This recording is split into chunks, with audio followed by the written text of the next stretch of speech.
clear the air a bit is to go round the table in a minute, just identifying yourself so we know who we are. And could I ask people online the first time you speak, if you could just check, say your name and the organisation you represent, that would probably be the easiest way of doing it. Alistair, do you want to kick off? Thank you, Chair. So just a note for people in the room, when you do speak, please ensure that you're speaking into one of the microphones that are available for the benefit of our online attendees. No fire drills are planned, so if you do hear the fire alarm, make a swift exit.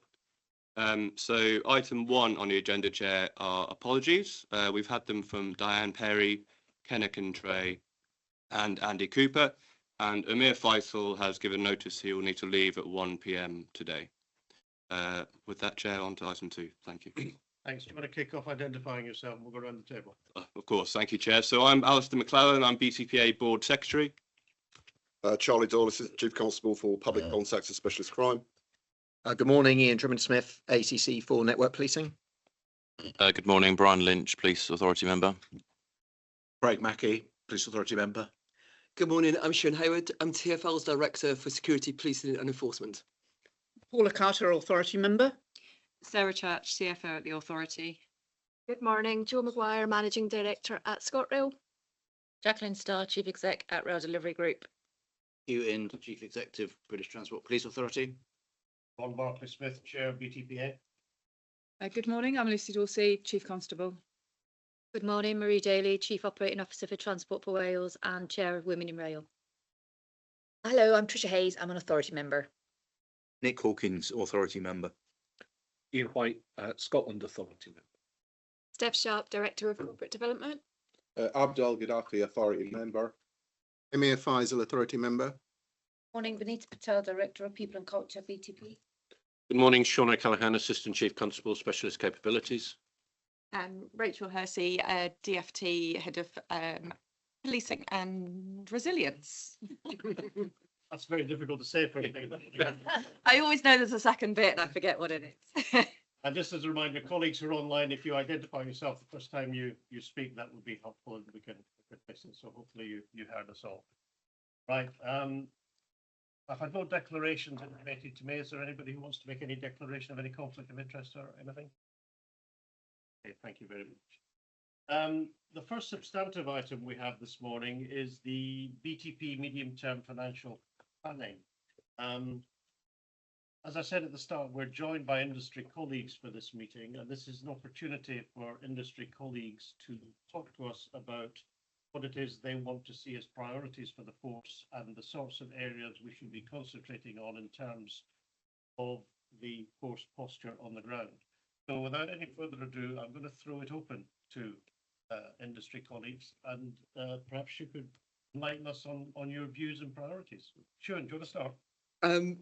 Very happy to. I mean, and just by way of introduction, so I'm here on behalf of Transport for London, and just so that all colleagues in the room appreciate the scale and complexity of what we seek to deliver in London. So I'm responsible for police and security across all TfL's railways. That includes the glorious Elizabeth line, underground, overground, the DLR network and the tram network. And TfL, across our railways, we move about 1.7 billion passengers every year. So we move as many people on TfL's network as the rest of the country moves. So we have an extraordinary scale of passenger journeys that are made. And we, as an organisation, put a huge level of priority on policing, on security, and ensuring that journeys in London are safe and that they feel safe. And we're immensely proud of our very long-standing partnership with British Transport Police, and the fact that that long-standing partnership means that we have an incredibly low rate of crime across our railway network. So the risk of being a victim of crime on London's railways under TfL is around 15 crimes for every million passenger journeys made. That's around half of the risk of the rest of the country. And that is achieved through our collaboration and our partnership working, and that is very much because of the investment that we as TfL make in not just in policing but in the wider environment. How do we design out the risk and opportunity of crime and antisocial behaviour? How do we make environments that feel safe? How do we do that through the training of our staff, the posture that they take, our own enforcement capability, our CCTV, and our other measures that we put in place? But this is what we do with BTP is incredibly important for us.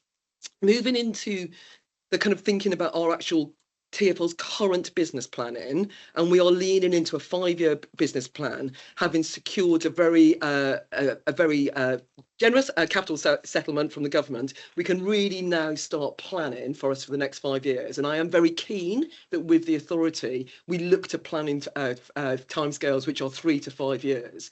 So particularly where we want to see the values of investments made early on yield results in future years of planning, but also for the stability it gives us, so we can plan properly and then actually get on with delivering and stop year on year decision making about finances.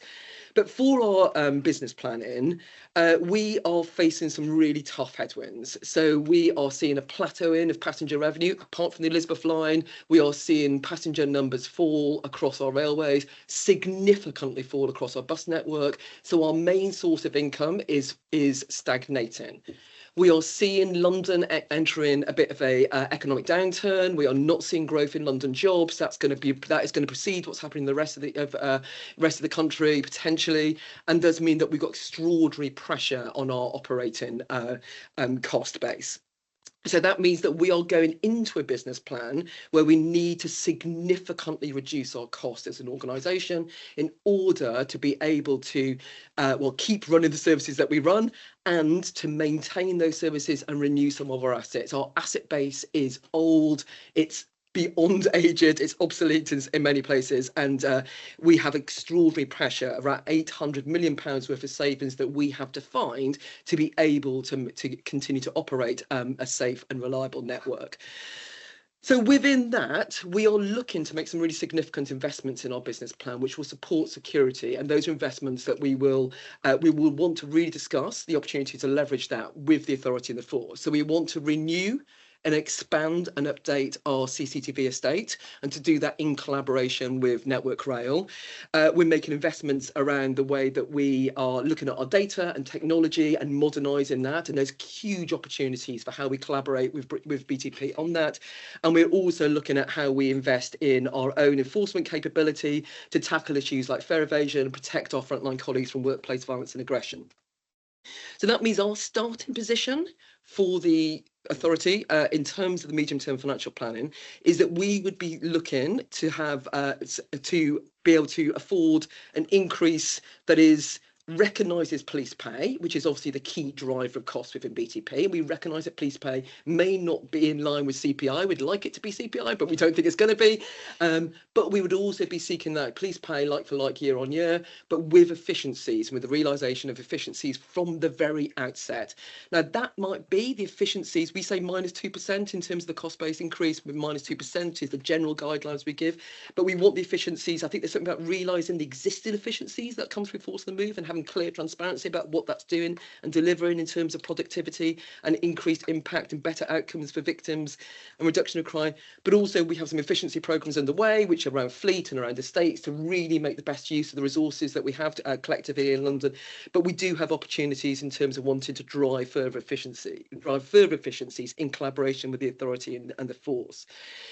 So overall, my guide would be that we stick with a kind of, a CPI police pay the starting point with an efficiencies target built in for each of those years. That might build up in future years.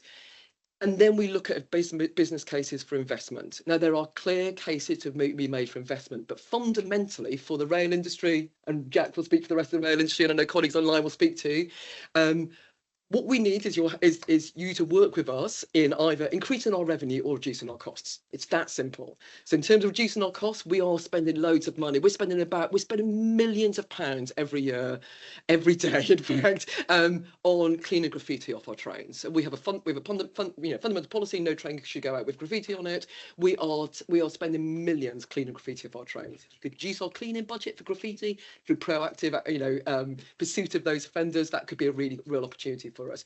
We are losing as an organisation probably between 180 and 200 million pounds worth of revenue from fare evasion, and that's a really significant issue for us, and we've put a lot of resources into tackling fare evasion. We've got a challenging target to get fare evasion to below 1.5% by 2030, and it's currently about 3.7% of journeys that are available in London, but as you can know from the volume, that's going to be quite significant. So there's, there's areas in terms of where we're losing revenue, where we're losing costs, and where we can be really clearly see that we are actually encouraging more people to take journeys on our railways more often because of the confidence that they have in the journeys that they make. And we know that, if you look at our crime levels, that we know that, 5%, nearly 1 in 10 of all crimes on our network are hate crimes. We have a really significant volume of offending against women and girls, and we know what impact that has on people's confidence to travel in the capital. So there are real opportunities to think about how we can link investment cases, whether they are operational or capital, to greater cost reduction for the rail industry, greater revenue for the rail industry, better outcomes for victims, and a much greater sense of confidence for our colleagues and our customers, and a protection of our infrastructure. So my starting point would be, CPI minus 2% over 5 years with clear business cases for any further investment. Tell it like it is, sure. Jack, do you want to say something about the wider industry? Yeah, will do. Thank you. I mean, I think Sharon's done a fantastic job at setting some of the context. I won't repeat that, but our financial position is not a dissimilar one across the broader industry. Rail delivery groups specifically don't have any direct role in influencing the budgets from operators. That conversation is set between themselves and the department, but we do have a role in terms of the prioritisation and the extent of some of those activities within the prioritisation. So that's where I'm coming from today. If I refer back to the September report to the Strategy and Planning Committee, they asked that BTP establishes a robust core financial plan, quote, that serves as the foundation for applying sensitivity analysis. And members are asked to consider 2 principles, and those principles are prioritisation and variance within the blocks as described. My first ask is on behalf of the industry that these are looked at holistically, and we don't take a binary approach to these. So what I mean by that is, can we assure that when we consider these priorities, we do that against a backdrop of really having understood all of the implications, implications of planned closures, extended response times, and the risk to public safety and confidence. And can we also ensure that when we're working through these scenarios, that we look beyond the 3-year term? So we very much welcome the 3-year term. This is good news, but can we look beyond that to understand the longer term benefits of investment and technology strategies, and that we have sufficient knowledge of planned enhancements elsewhere across the industry to ensure that we have a joined up approach? Can we also ensure that we have an appropriate amount of engagement with the industry to understand how VORG is being tackled? Something close to my heart and something I will continue to champion for as long as I'm within the industry. It remains complex. It's on the rise in terms of some of the challenges that we see. And I think it requires a fundamental shift in the approach. I think also that it's an example of where there is significant industry activity taking place, almost to the point, I think, where we're reaching a bit of a tipping point and we're being ineffective in terms of that sporadic activity that comes from a very well-meaning place. One of the challenges associated with that is that we don't have clarity of the impact that we are making through that activity. We don't have a clear line of sight of the outcomes that we are driving and delivering based on that activity. And I'm not convinced that we are having a whole industry conversation. And so, whilst I very much support, and I really do, the VORG task force, I think that we should have that conversation in conjunction with all of the activity across the rest of the industry, also looking at the other areas I've highlighted in terms of how does technology and a longer term investment play a role in this, and what might we do differently? And this is really about giving us a lens through which we can look to the future. I think I've said the relationship between our actions and the outcomes in many areas needs to be better understood, and I have a concern that we will arrive through the newly established SIG meeting at a conversation that does have a binary financial lens without full understanding of the implications. And so my ask is that we really do ensure that members of the SIG are held to account through their decisions. But in order to do that, we make sure that the correct data and content, risks, opportunities analysis is brought to that conversation so that we are making those decisions with conviction and we can stand and be held account to those going forward. Thanks. Any other industry colleagues want to throw in? I'd probably just say, I think, so for Transport for Wales, we've got a great relationship with BTP, and they're fundamental to our revenue growth today, and actually looking at ways we can work together to maximise funding. And I think that's a key focus that we want to remain, and want this budget to focus on. Oh, don't know. Okay. I think what we want to see focused on is we can put more police on our network, but it's about these roles being productive and focusing on the root causes of why they are not productive. And if we don't invest now in things like insight and understanding where we need to deploy smartly, if we don't look how we use technology to really drive customer demand in the future. Customers are telling us they want a safe network, and we're seeing that through violence against women and girls and things like trespass, things like football. These are real issues that we need. Mental health, so using police officers to deal with mental health. We had a really good discussion on this last night. There's no silver bullet to this, but I think we have to invest in that technology, innovation and data insight to drive better outcomes in terms of using local authorities, the rail industry, looking beyond the tracks into how our other partners are investing and making sure that we're maximising our return on investment of what we've got. So thanks. I see a hand up on the screen. Annette, I think. Annette? Yes, thank you. Just for those of you who don't know me, Annette Chandarana, I'm Group Director for System Operator at Network Rail, and so I'm representing Network Rail at this call. A couple of thoughts from me, and I really will build on the points made already rather than repeat some of those, but some are worth doing so for emphasis.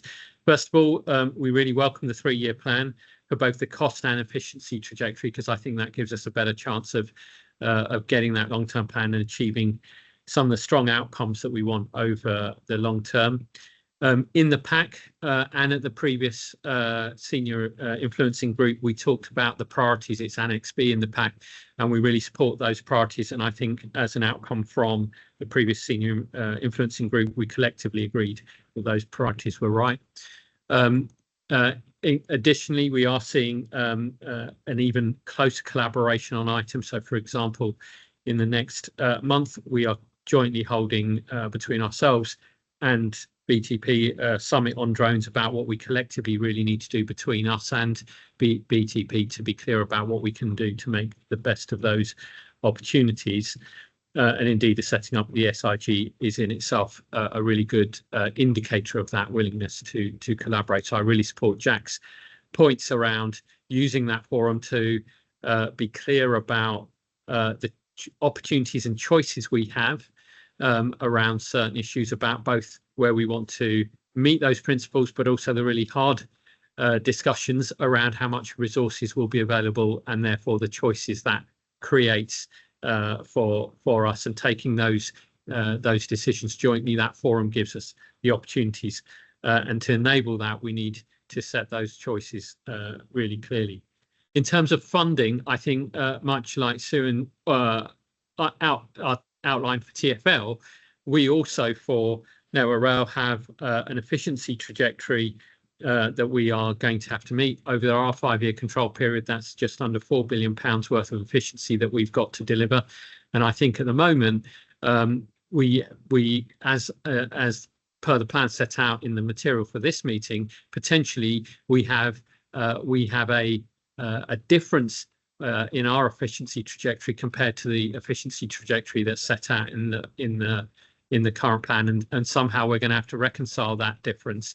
Now, of course, we could choose to invest money more in one place or another, but that has implications elsewhere. So we're going to have to face into that difference, be clear about what would our natural trajectory of efficiency mean for funding, and where we might have opportunities and choices to take forward.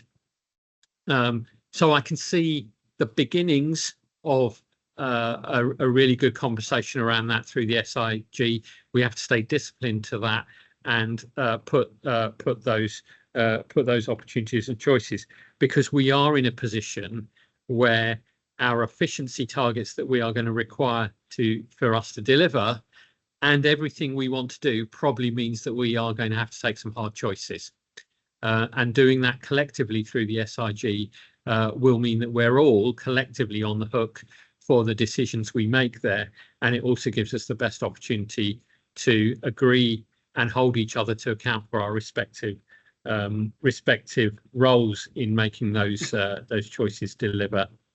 And I think the other aspect we need to put a bit more thought to as part of that is where might we have opportunities to help each other out on costs. So, for example, Diane at the SIG group talked about kind of back office processes and opportunities that might exist there to understand where there may be opportunities for efficiency through combining some of those back office functions, for example, estates, for example. And finally, the opportunities we should recognise, again, much to one of the points Susan was making, that we are also have a strong investment portfolio, some of which is directed towards achieving the outcomes that are included in that priority slide. So when we talk about the investment going into policing and security, we should find a way of describing not just what is included within the BTP budgets for those activities, but what we are spending as an industry in totality in this space, so we see that full picture and use that full picture to its maximum ends. Thank you very much. Another hand up on the wall. Stuart, I think. Stuart White. Stuart, yeah. Thank you very much. For those who don't know me, which I suspect is most people, I'm Stuart White. I'm Director of Policy, Planning and Group Management at the Department for Transport, representing Alex Hines, who unfortunately can't be here today. At the significant risk of repeating what many others have said, strong support for the 3-year approach to the medium-term financial plan, which obviously has strong alignment with budgets that have been set through the spending review. Network Rail has a longer-term budget, but for train operators, that 3-year period aligns very helpfully, I think, and that alignment is a kind of point I just wanted to kind of emphasise in terms of kind of the outcomes that we jointly trying to secure across the industry. We are leading a business planning process across operators at the moment, and that this year is very much focused on core outcomes, and those in a very challenging kind of economic backdrop with a very challenging settlement for operators to meet in terms of net subsidy requirements, and how that reduces over a 3-year period requires industry to work very hard, both at increasing revenue, but also at finding cost efficiencies across the piece. So those outcomes that ministers have prioritised for the industry over the next 3 years are very much about revenue growth, are about improving operational performance, and are about increasing passengers' positive experience of the railway, all of which obviously will help contribute to improved views of reliability, performance of the network, and hopefully greater usage and greater revenue growth that will allow future increases in investment. So all of that, I think, is a helpful alignment, and I think kind of through the MTFP, we just need to make sure that we are all kind of pointing in the right direction. I think at a high level that kind of very much seems to be the case. The last point I just wanted to make was to kind of support the comment already made about kind of being very, very clear about kind of the connection between the investment and the outcome secured. So understanding the impact of decisions made, I think we collectively need to be very open. There are going to be challenging decisions and trade-offs I suspect we're all going to need to make. I think we just need to be very honest and open with each other about where those are taken, and that we are being very clear on a recognition of those consequences, and those are positive choices that we're making, so that we can move forward together. Thank you. Thank you. Next hand. Ben Smith. Hi, thank you, and good morning. For anyone who doesn't know me, I'm the Public Transport Strategy and Security Director in DfT. Just very briefly to add my voice to Stuart's, I think Stuart has set out very clearly, and I'm sure many people in the room are familiar with the cost reduction and subsidy reduction challenge that the railway faces. I think that's a very, very key and important part of the context in this budget setting process. Clearly focusing on where efficiencies can be driven out of BTP operations. I know the force is focusing on that, and I think that is absolutely the right thing to do going forward. But crucially, and going back to some of the comments that Siobhan from TfL made at the start, realising and focusing on where the force can really help TfL, but the wider railway as well, to focus on delivering key objectives around driving down delays, making the railway feel safer. All of that will help in terms of growing ridership, growing revenue, and help to bring that subsidy challenge down further. Very much just to support as well the points that I think Jack and Annette made around the value of the senior influence group. I think it is really important through this process that we can get to a transparent set of outcomes where the senior influence group and the authority is clear on what the choices are here, what they will mean, and what they will mean for the role that the force can play in supporting the railway and TfL and its other customers during the year ahead. And I think we are setting ourselves up well to do that, but it's important that we continue to focus on that. And finally, just to add my voice to the support around the work that the force is doing, the very important work the force is doing on violence against women and girls. I think that is an increasingly publicly focused part of the railway and aspect of the railway that the force is rightly focusing on. It's a key part of the Safer Streets mission that the government is focusing on,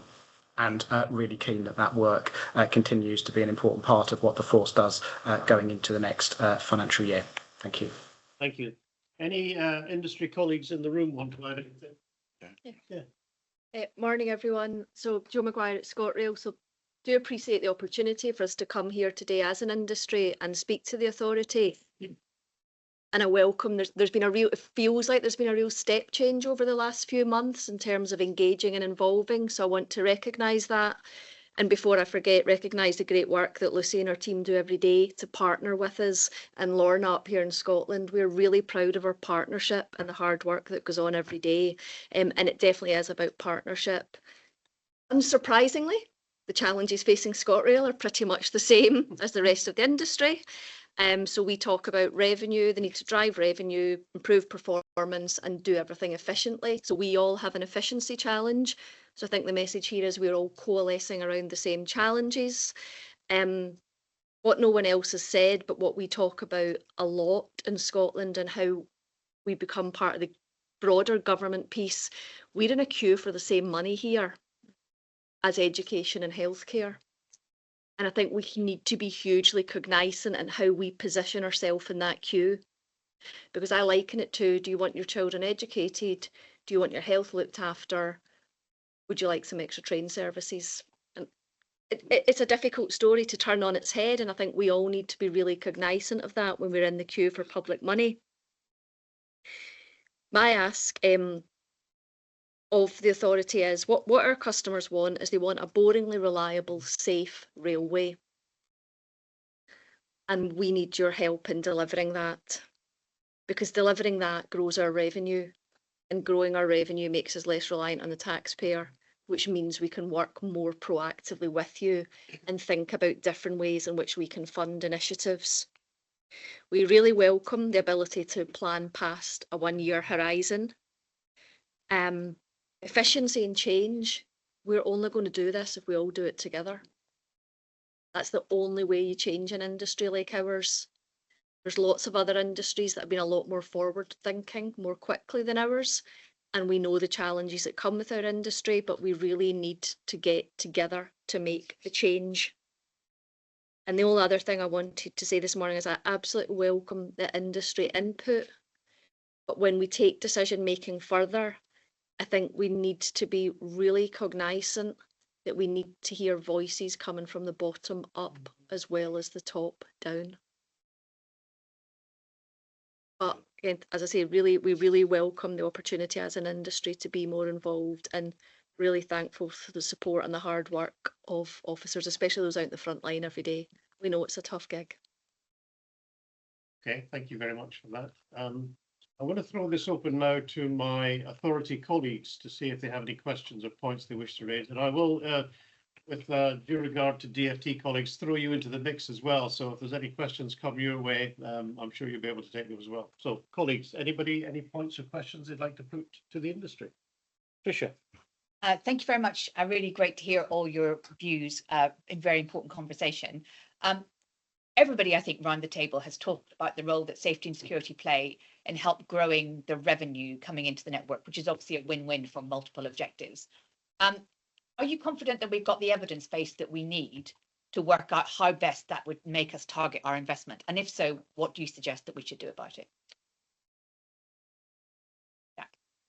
So at macro level, no, I don't think we do. I think there are pockets of that, and I think that's potentially where we see some of the what I describe as sporadic activity taking place, which is well intentioned but less cohesive across the whole network than it could be. So I think there's definitely room for us to take that macro view so we can be more targeted. Paula.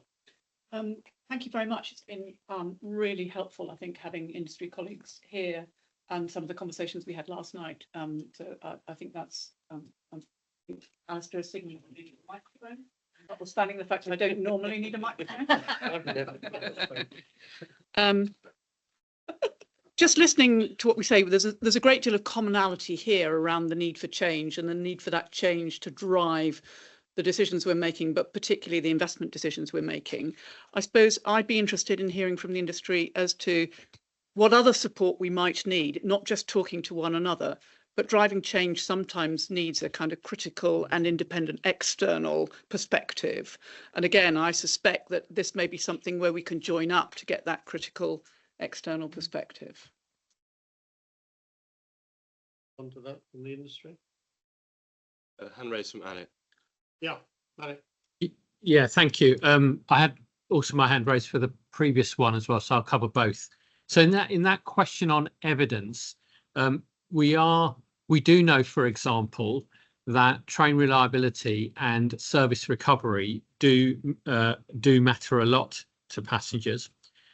We know that through, for example, Transport Focus and the work they do and what is described as the top 10 asks of passengers. So I think we can map through in a reasonable way some aspects of how a safe railway and a railway that we keep moving, and I think this would apply equally to Network Rail and TfL, the impact of that on passengers, and we are doing a bit of work to enumerate that as well. So I think we could talk evidentially about customer requirements today, and we're not far off being able to describe the numerical element of that. In respect of kind of the second question, I think there are two elements to that.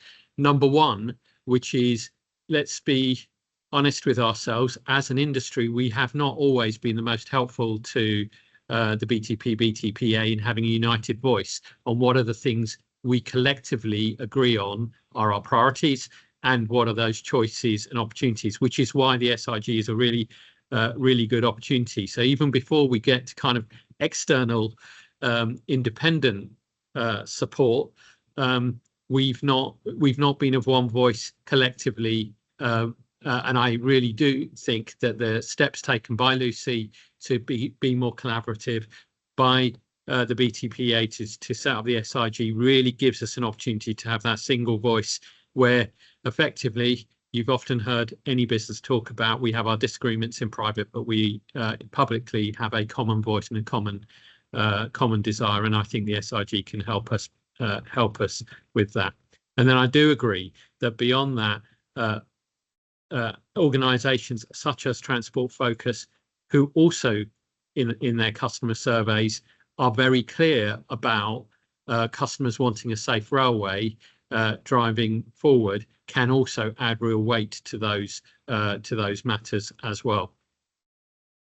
Thank you. Thanks. Yeah, I think one of the things that's come to mind when we talked about that, sometimes trying to do that as a whole system or trying to do that independent review, I think the opportunity that we have is potentially to take something like trespass and say what's our common goals, what is the cost of that, and then have some independent potentially overlay to that to say actually if we set down a set of measures of success both together, how would we achieve them? What investment would be needed in BTP and what would the rail industry need to bring to that? I think that's the opportunity to work better as a system, but maybe trying to tackle it all. The opportunity is to break it down investment by investment, because if you look at what drones can do there, but it requires us all to work together and to invest in that to deliver, I think, in 3 years from now. Right. Yeah, and I think I'd echo what people have said. Really positive. This year feels different. It's fantastic to get the industry view. I think what I'm hearing from the conversation so far is there's huge alignment around the 3-year longer term approach. Siobhan, you've mentioned police pay being a huge driver for costs. I suppose what I'm less clear on from what I've heard is the appetite from industry to pay above and beyond that.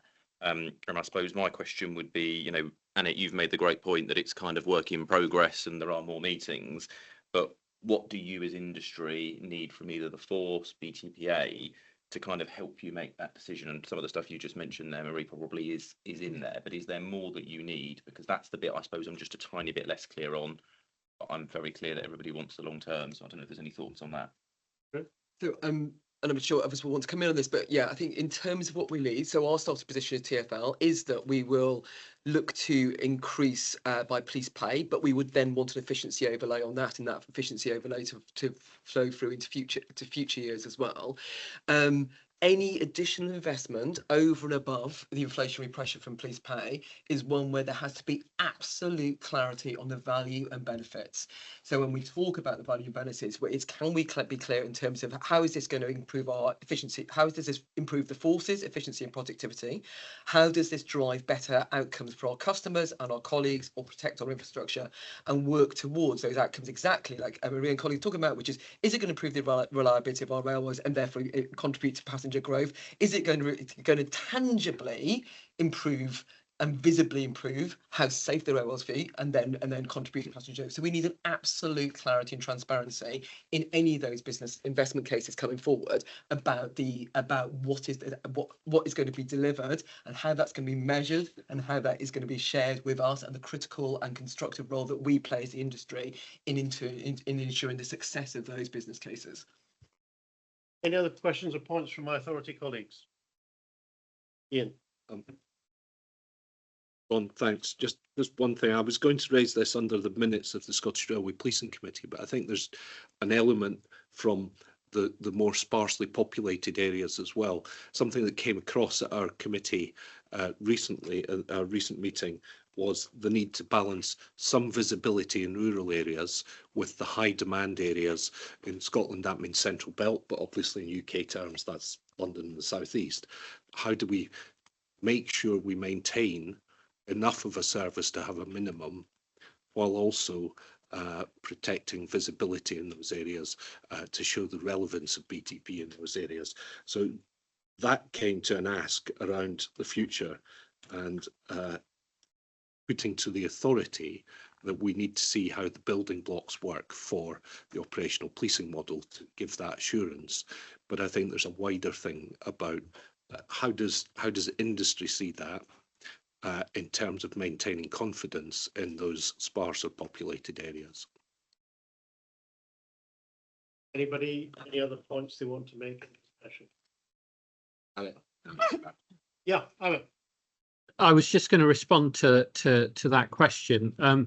So look, some really good thinking going on in the BTP in terms of our network and where we might have what I term not spots, i.e. where we may have areas of coverage where when you look at relevant crime rates and relevant ability to respond, we may have areas of less coverage. I think the balance to that is also some of the investments that we've made in the past have got benefit cases around how we can use technology, for example, CCTV, to mitigate some of those issues. So we need to see both of those things coming together to give the overall case. And finally, some of the really tricky issues that the BTP have had to deal with in the last, as a consequence of the last settlement, and where we cut locations where we've got representation. My view is actually we've had a pretty collaborative position on where we do that and where we don't do that, and we recognise that both a difficult decision and where we've got to do that, and clearly as we move forward we'd want to see that continue. Thank you very much. And so just to echo that, I mean, we have even in London our equivalent of the remote rural locations. We have the far end of the Met Line, the eastern and western end of the Central Line, it might not compare, but it's within our context. That's really remote. So, so it's all relative. But on that actually, what I think there is more work that we all have to do collectively and with some real clarity on the resetting between what is the role of police and police going forward, and what is the role of security, and what is the role of capable guardianship that is delivered across all our railways and stations through technology and through other means. But actually what matters is response. So what our staff need to know is that BTP are coming.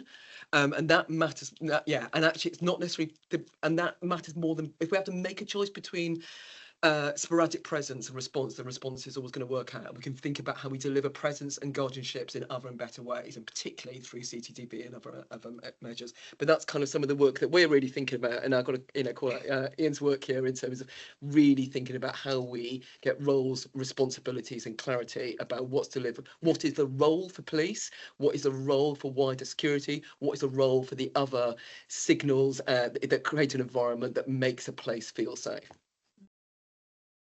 Want to say anything? Yes. So I think me. maybe after the chief. I mean, Siobhan, you're right. The mix between security and police, I'm not sure that is right everywhere in the industry, and it is for each operator to decide what the mix is. Where there's too many security, frankly, they will find a problem and call the police. And neither would we put a police officer on every platform, because we'll bankrupt the railway. So we have to get that mix right. I'm not sure we have that mix right, but we are working together on what we can send security to. But ultimately, when you have somebody who's trespassing, when you have someone who has a weapon, when you have someone who's missing, a police officer has to turn up. There are a lot of things that police will have to do and security cannot.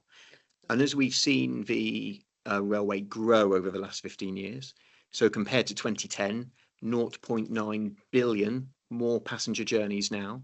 So allow me to round that, 1 billion more passenger journeys than 15 years ago. And we have 6 more police officers to deal with that. So 6 more police officers to deal with 1 billion more passengers nationally. And as we've seen BTP shrink in its relative size to the railway, we've seen the security on the railway grow to fill that gap. And we perhaps need to get together and reset that and decide, have we now essentially privatized too much of that? And bearing in mind, it has to be us that respond to fatalities, has to be us that respond to a person in precarious position, has to be us that goes on the tracks to deal with a trespasser. Perhaps we need to have fewer security and more officers, because as I said, 1 billion more passenger journeys, more or less, and 6 more police officers to deal with it.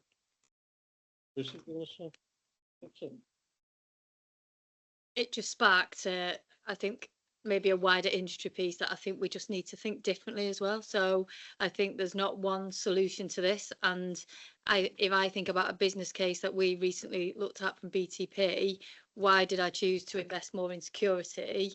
I think we need to understand that as well. Because absolutely you're right to everything you said, but in terms of the handoff process, could we work better by a blend of BTP and security is probably where I would want to see us go versus one versus the other, because as a customer to that business case, there's a rationale for why we've made that investment, and I think we need to get underneath that. Is getting the mix right. Absolutely. And of course that's different in every operator at the moment. Yeah, thank you. So I suppose I'd start by saying, we absolutely do understand the significant economic challenge for the railway, still recovering from COVID. You know, I was one of the many commuters every day into work on the railway during COVID. You know, you provided a fantastic service, particularly for emergency service workers. But I do recognise that, you know, there is a big budgetary gap to fill. There's equally, equitably, there's the same budgetary gap to fill in policing. Policing generally is going to be £1.6 billion budget gap next year. So if we put the two together, you're talking about a 4 billion roughly budgetary gap. So we do recognise that, and I think we do see ourselves, you know, it runs through our DNA actually as a force, you know, the need to support the industry, to protect passengers, to protect those who work on the railway, and importantly, to keep the railway moving. And, you know, most of us in BTP are heavy commuters of the railway. You know, we want it to be on time, and we want people to be safe who are travelling. We're also very conscious that, you know, the role of our police authority is around efficient and effective. And I suppose I do worry a little bit sometimes that the conversation is very much around the efficiency and less about the effectiveness. And I do think it's refreshing to hear some industry colleagues today talking about what you want in order to protect passengers, those who work on the railway, and keep the railway moving. And I think with that, you know, the passenger voice and victims' voices are really important. And just a reminder, you know, the last financial year, there were just under 85,000 victims of crime on our railways. And this year alone, since April, we've had just under 38,000 victims of crime.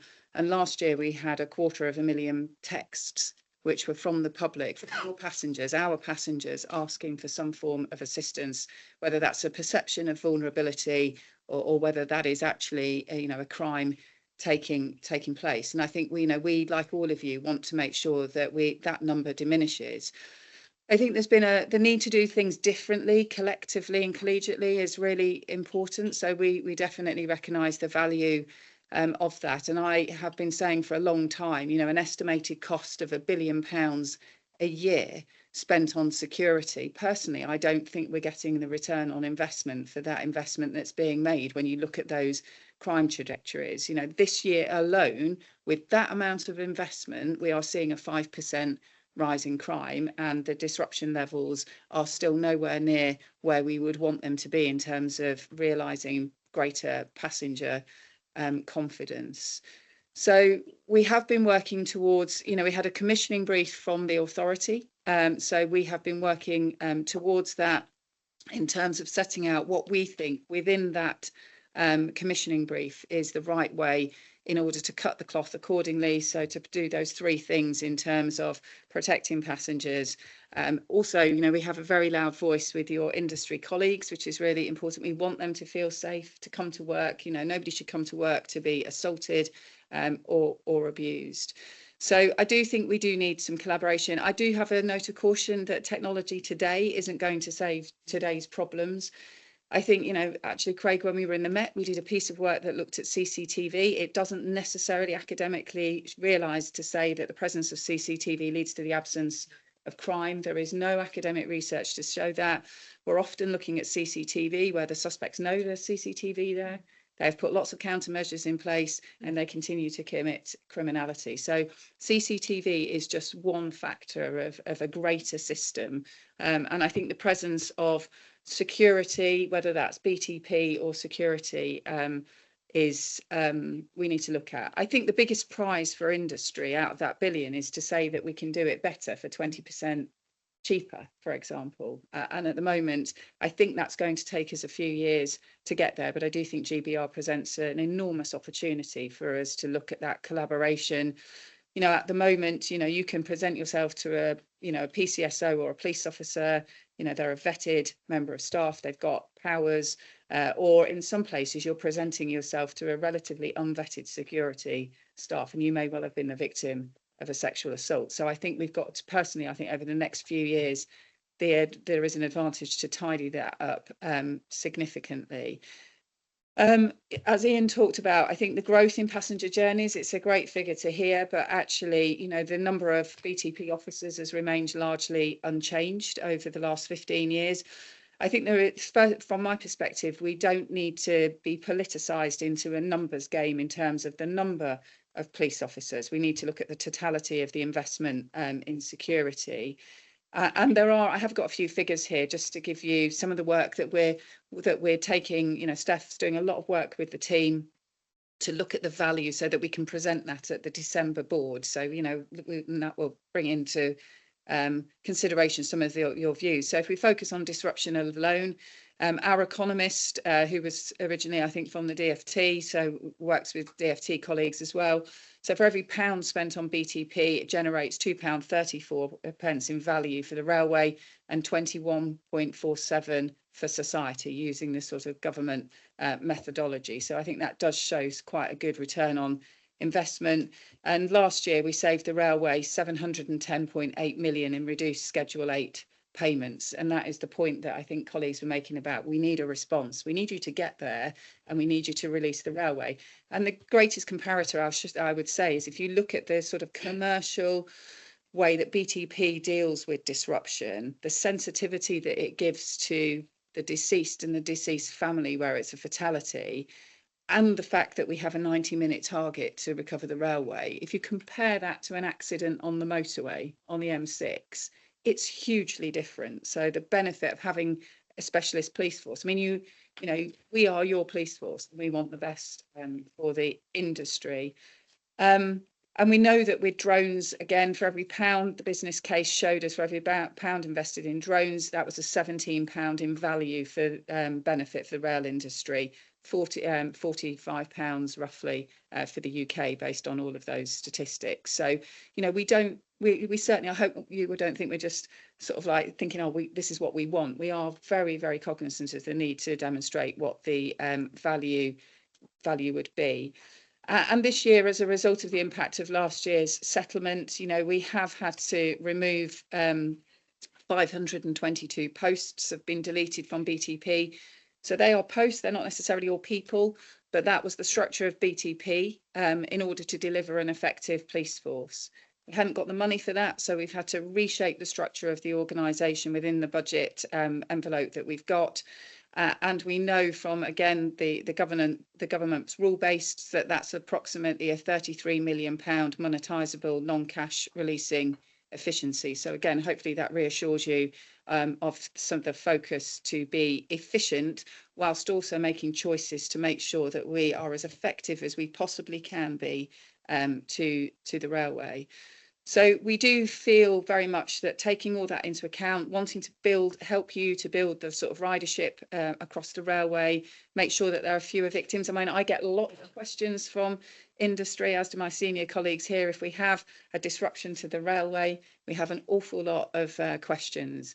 I have to say, probably sadly, I have less questions in terms of the violence that exists in the railway and the sexual offences, but they do significantly affect our passengers. And we do know from some of the surveying that obviously women, particularly their confidence to travel later on in the evening diminishes. And I think if we're going to grow ridership, it has to be inclusive for everybody. So, you know, the proposal that we have got, we've listened to you all. There is a proposal to grow the network policing offer, and that is to make sure that we are able to respond quicker. And Ian has put some excellent metrics that we would expect you to judge us on in terms of the outcome for that investment. We do think that drones should come into the core budget. And I suppose I've said before, the dog section is a core part of our budget. Firearms is a core part of our budget. I really do believe the future should be about drones being a core part. And Anna, you're absolutely right. There's some great collaborative work taking place with yourself so that, you know, we have our bit that plays into a wider delivery model for industry and actually how we can use our powers and your kit in a better way in order to protect the railway. So some really good work there. So we think that would realise about £1 million reduction in Schedule 8 payments in terms of the growth in the drones work. And I suppose the final bit for us, the bit that we're shaping up, you know, still to make sure that we've got that we're able to share with you the value and the efficiency and also the effectiveness, but is the work that Charlie's been doing around violence and intimidation against women and girls. And it's probably harder to quantify some of the areas where you can see like demonstrable benefit. Obviously, we want to see fewer victims, and we would want to see an increased ridership particularly of women across the network at all times of day. So, you know, we do feel that having crunched that through some of the early indications that Steph and Charlie have looked at, that would be a 10% year-on-year increase in solved crimes.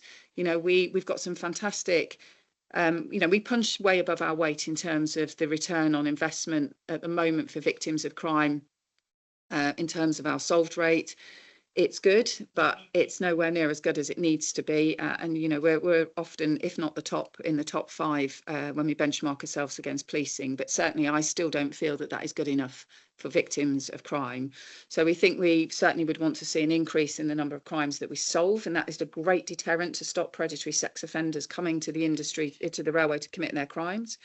We would expect to see a 30% increase in high harm offenders that are under active management. And some of that has come back from some of the debrief from the Elizabeth line. You know, we've got high harm offenders that we need to better manage collectively across the railway. And we would want to see that increase by 30%. And that's going to protect the passengers and those that work on the railway. And we would want to see a 10% reduction in the attrition rate of victims through early access to specialist support. So one of the biggest challenges for victims in this area is maintaining their confidence and their support, particularly with some of the delays in the justice process. So we would want to see that increase.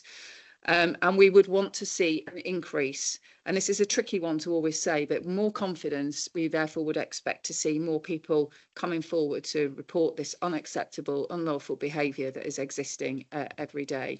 So we're working really hard to try and make sure that by the time we reach December, we're able to put those performance metrics to you, evidence what the efficiency would be, and the 3-year programme is really welcomed. But you know, I make no bones about it. Year 3 it will be really tough for us in terms of the efficiencies that we need to drive. And I think, you know, my worry is that we treat each year as if it's just an individual MTFP, whereas actually the strength of a 3-year MTFP is to actually make sure that you deal with things well in year 1 and you're able to really drive forward those efficiencies. And I think that'll time itself really nicely with GBR. So then you can look at the £1 billion. And what I wouldn't want is BTP not to be match fit to be able to enter into integrated security by the time we get to a good GBR position to make those choices.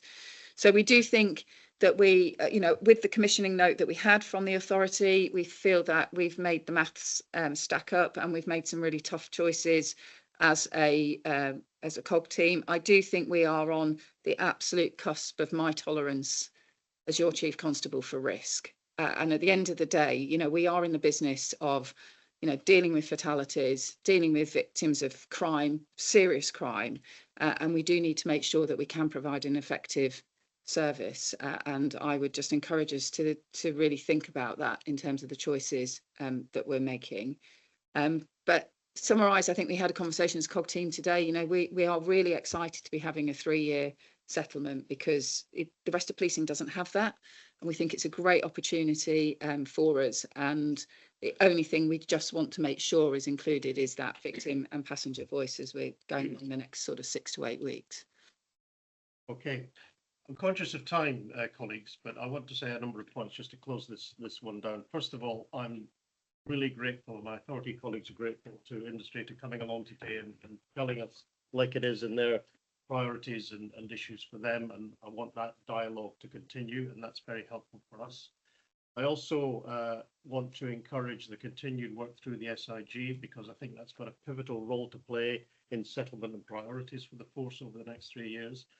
And on that basis, on behalf of my authority colleagues to our industry colleagues, thank you very much for coming along today and giving us your valuable time to allow us to hear it straight from you.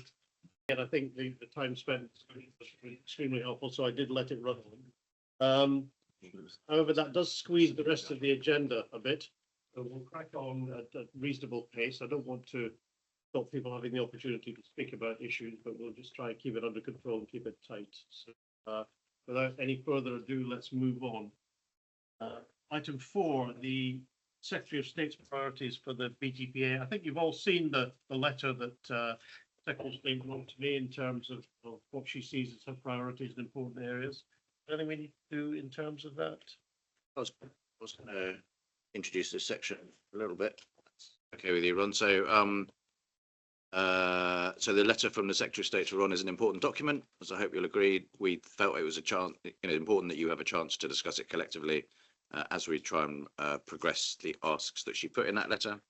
Ron has sent a holding reply. I think your ambition is to send her a fuller reply before the end of the calendar year, isn't it, Ron? Yeah, So we might, if things work out, bring you a kind of fuller draft reply to the December meeting, or try and get your agreement to it otherwise. But as we do that, we've done you a short covering paper trying to group the asks, and I will not go through them all, but I'll just mention a couple. So there's a whole section on board effectiveness and governance, basically sort of internal stuff about us being an effective board. And there's two elements of that. One is frankly shorter term, to do with recruitment that is sort of imminent and incipient maybe, and then some retention issues. Really, we're into that, and it's sort of the department's gift anyway. So I don't think there's an awful lot that we need to take decisions on here. That will happen. There's an other element of the board effectiveness part which talks to the longer term capability of BTPA and how we might fit within or alongside GBR. So with the executive team, we'll be taking that forward over the next couple of months. I think my ask of you is any member who's got particular interests or wants to be involved or have thoughts to offer, please chip them in now or later. And that, of course, to a degree applies to any elements of the letter. There's a rail reform, so that's board effectiveness and governance. There's a rail reform section you can see. I mean, that's quite wide ranging what the Secretary of State's asking there, and you'll see in our covering paper, we've kind of alighted on two discrete elements that we understand, one being the legal services that are accessed by BTP and on which there is some sort of reform and rationalisation ongoing, and another is the innovation mechanism, which is also ongoing. So we have two significant chunks of activity that we will be able to pray and aid back to the Secretary of State. But again, you'll see the whole rail reform is broad. So if you want to comment on other areas or us to take them on board, we can. The third chunk is police reform. Previously evidenced in this meeting, not the fastest moving horse in a pack at the moment, but it may well pick up pace. We're asked to benchmark, and I would pray and aid here, actually some of the good work that Alistair did a couple of years ago, some of you may remember it, where we did benchmark ourselves against other police governance. So that was a great start. We might revisit it. There was quite a lot in that. But there's also the police performance framework. Sarah and I have been in, I think, 2 or 3 discussions about that in the last week. So rest assured that we are waiting for something to happen, but it's not happening very quickly. Something may appear before the end of this calendar year, or it may not on that front. So there was the overall governance, there's rail reform, there's police reform, and then there's what we've put as a sort of selection of additional requests that you should note and may or may not want to comment on. Some more operational leadership activities against violence against women and girls and ASB, which I think you would agree with us, we do want BTP to lead on, and we will essentially sort of channel and support their efforts rather than trying to second guess them as an answer to the Secretary of State's request that it be prioritised. There's accessibility, there's explaining how the work that is already in train chimes modern digital blueprint of government, or indeed learning more from the modern digital blueprint of government if that's what we need to do. So there's work to be done there. All in all, actually quite a lot of separate segments in that letter when you read it. I hope just from the summary I've given now, and then also from the paper that we've provided, you can see how we propose to take it forward as an executive team to give you a fuller draft to look at before the end of the calendar year. If you want to feed in now on any of it, please do. Or if you want to help us with our thinking on any elements outside of this meeting, we're open to that. That's all I was going to say for this item.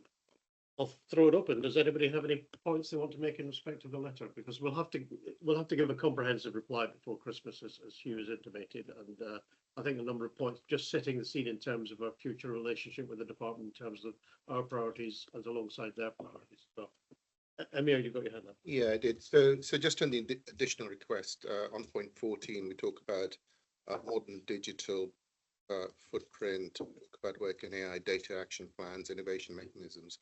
And I think the issue is, whilst we will be able to give an answer that says, yes, we are doing this, what I feel the reality is that we don't have the right resource in the right place to actually make this a reality. And I think there does need to be some thought about making sure that that area is resourced. If it is an absolute ambition of the force, and I truly do believe it is, you need to put some resource. We do need somebody, almost the equivalent of what other ALBs have, which is an AI capability director or an AI capability officer that looks at, so you're not an IT person, you're somebody who looks at what the existing systems are, the processes are, and says, this is where AI can come in and help. So it's not a tech person, it's not your CTO, but it does need a level of resource. I think there is a feeling, and it may be or may not be, but even DIAG feel there is a level of slowness in the response, in where we should be developing that whole element. And if we're to take it seriously, then I think we should collectively think of a better way of doing it. I don't think we can achieve those ambitions where we are today. Well, thanks for the feedback. I mean, I don't share that view, Amir. I think you know that. You know, I do draw a lot of confidence from the DIAG. So we did have, I don't think you could make the last one, but there was quite a lot of discussion about this at the last DIAG, and I think you are coming to the next one. So I think certainly when I benchmark us against other organisations, you know, I have authorised the funding to set up the Tiger team. So the team will be in place. It will have the technical experts, and it will have the seniority in order to set those foundations in place. And I think certainly that will, I mean, I've been as frustrated as you in terms of the pace, but actually I'm a believer that you've got to set the foundations up well if you want to realise the benefits at pace. So certainly I think with that team coming in and certainly some of the quicker time stuff that we're already doing stuff. We're doing a lot of stuff that is moving it in the right direction.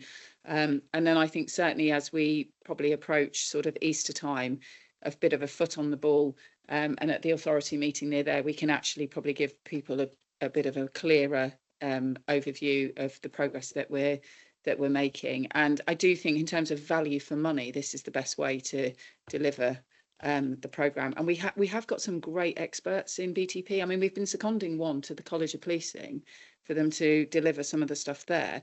And, you know, I have made the decision, supported by the individual, that they're backing force, you know, to carry on with the next stage of stuff that we want to do. I mean, some of the stuff that's being rolled out across policing actually started in BTP. So I think the Tiger team is, you know, the recruitment starting for that. Once that's in place, then I think we will fly much quicker than we have been. But I do share your frustrations a bit. We've constantly asked the DIAG along the way for feedback, and they've been good in helping us to shape it, and also saying to us, just don't move forward until you have got those foundations solidly in place. Otherwise, it'll be really, really difficult in the longer term. So.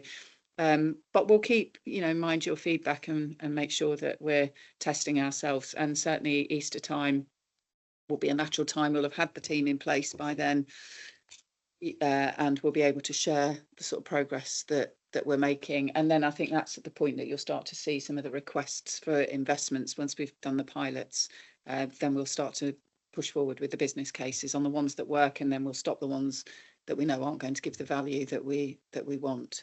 But there's about 4 or 5 projects at the moment.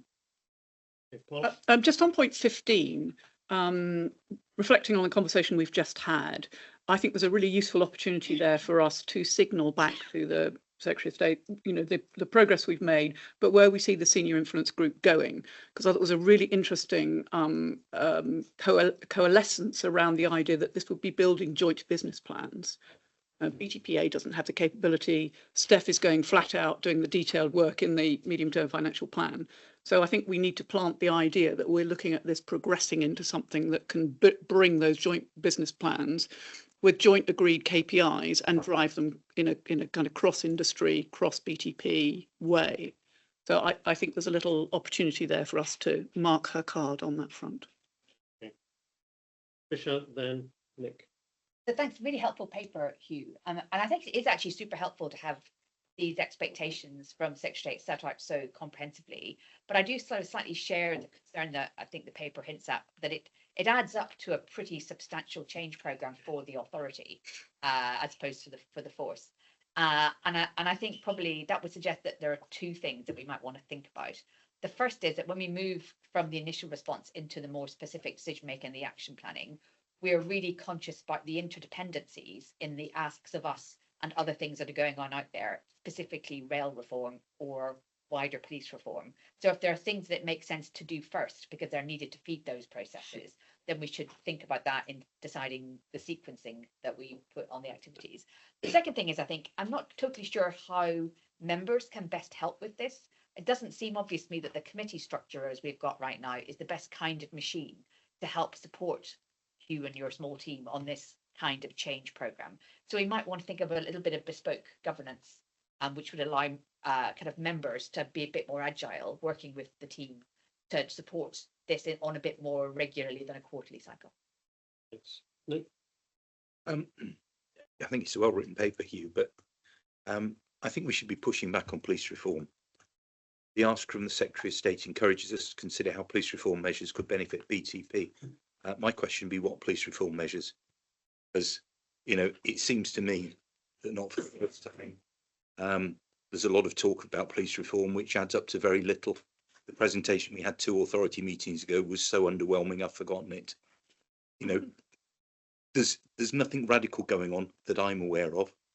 There's no mention of collaboration, whether it's with the rail industry, which is probably a radical thought, or with other police forces. You know, I think that ask is so vague as to be meaningless.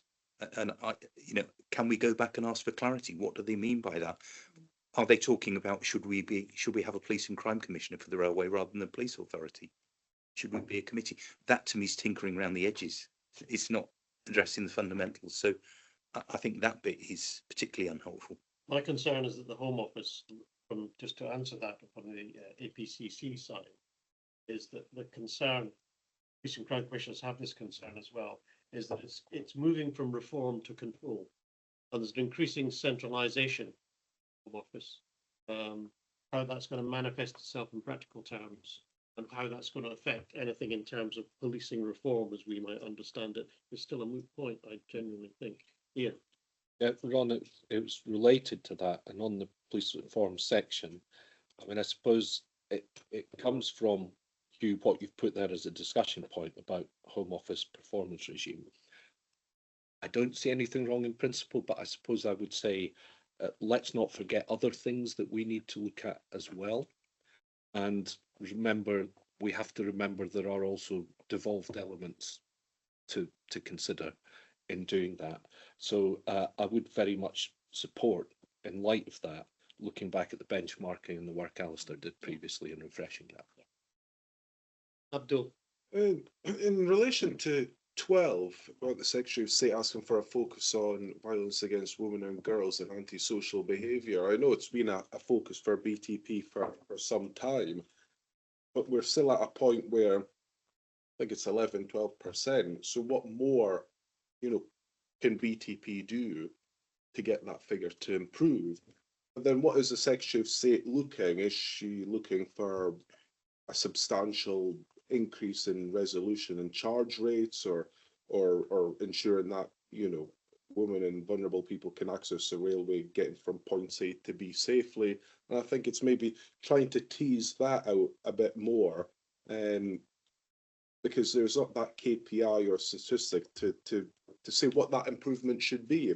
And then on point 13 about contributing to accessibility improvements, I didn't quite understand what was meant by that specific point. Does that mean accessibility for disabled passengers to be able to access the infrastructure? Well, that would be Network Rail. Yes, Network Rail, because it's Network Rail on premises. Or do they mean accessibility in terms of, you know, individuals get from point A to point B in a safe manner, which could be the wider sense of accessibility, so that they feel safe to be able to use the rail network? So I wasn't quite sure on those 2 points. I think it was very much a grand sweep from the Secretary of State, which you'd expect. I mean, I could offer a couple of thoughts in relation to those, but I mean, I won't. There's a risk you try and do everything. I mean, I actually heard some feedback from the authority from Emir as well as the force on the first point. So, you know, at the moment we do completely rely on the force in that space, and actually we don't have capability to do any more. There's a challenge. You know, is that enough? Anyway, so that's what I heard. Just to say, I registered that as well. I feel with Paula's point about the role of the SIG, that would fit very well with, I feel there's an emerging consensus, and it's actually something I've heard the Minister is keen on, that the senior influence group has a longevity to it that goes on forever. This is not just something that you're doing till December, it's got a longevity to it. So the type of role you identifying would fit. Totally agree. It could be a pretty substantial change program for BTPA. That's one of the reasons I've put it, sort of spelled it out like this, and we're going to have to take some judgments on how much we lean into it. I took, on a broad sweep comment, I mean, in relation to, I think, to where Nick and Ian are coming from, I kind of took it as like, if there's anything good coming out of police reform, make sure you don't miss out. Yeah. And and in that spirit, I'm kind of up for that, and I feel like we're alongside it, and something will happen at some point, and we want to make sure we don't miss out. But and we also want to make sure we don't get drawn into something if we, unconsciously. And similarly, I think it was your first example of accessibility, Abdul, that I think the letter's about. People who find it hard to access the network, and I take it that the Secretary of State prioritises this and is right and expects all partners in the rail industry to do their bit. So she wants to make sure the police authority and police are doing their bit. And can we reassure ourselves we're doing our bit? It might be a small bit, but are we? So again, a bit like the police reform one. Have a look. If you can really do something here, please note that it's my priority. But thank you for the feedback, and we will progress it and show you elements as we flesh it out. Sorry, Lucy. Yeah, there were just a couple of bits for me. So at under rail reform at 8, when it talks about legal, I personally, we as a team didn't necessarily read it as legal in terms of our legal services review, which is actually a small amount of cash, really. We felt that was more about powers, legal powers as the introduction of GBR and the opportunities that come with that in terms of influencing legislative change. So probably asking for a bit of clarity on that, because I think that is a key part for us. We don't want to be left behind with some of the opportunities when legislation is being changed, and that we can feature into that.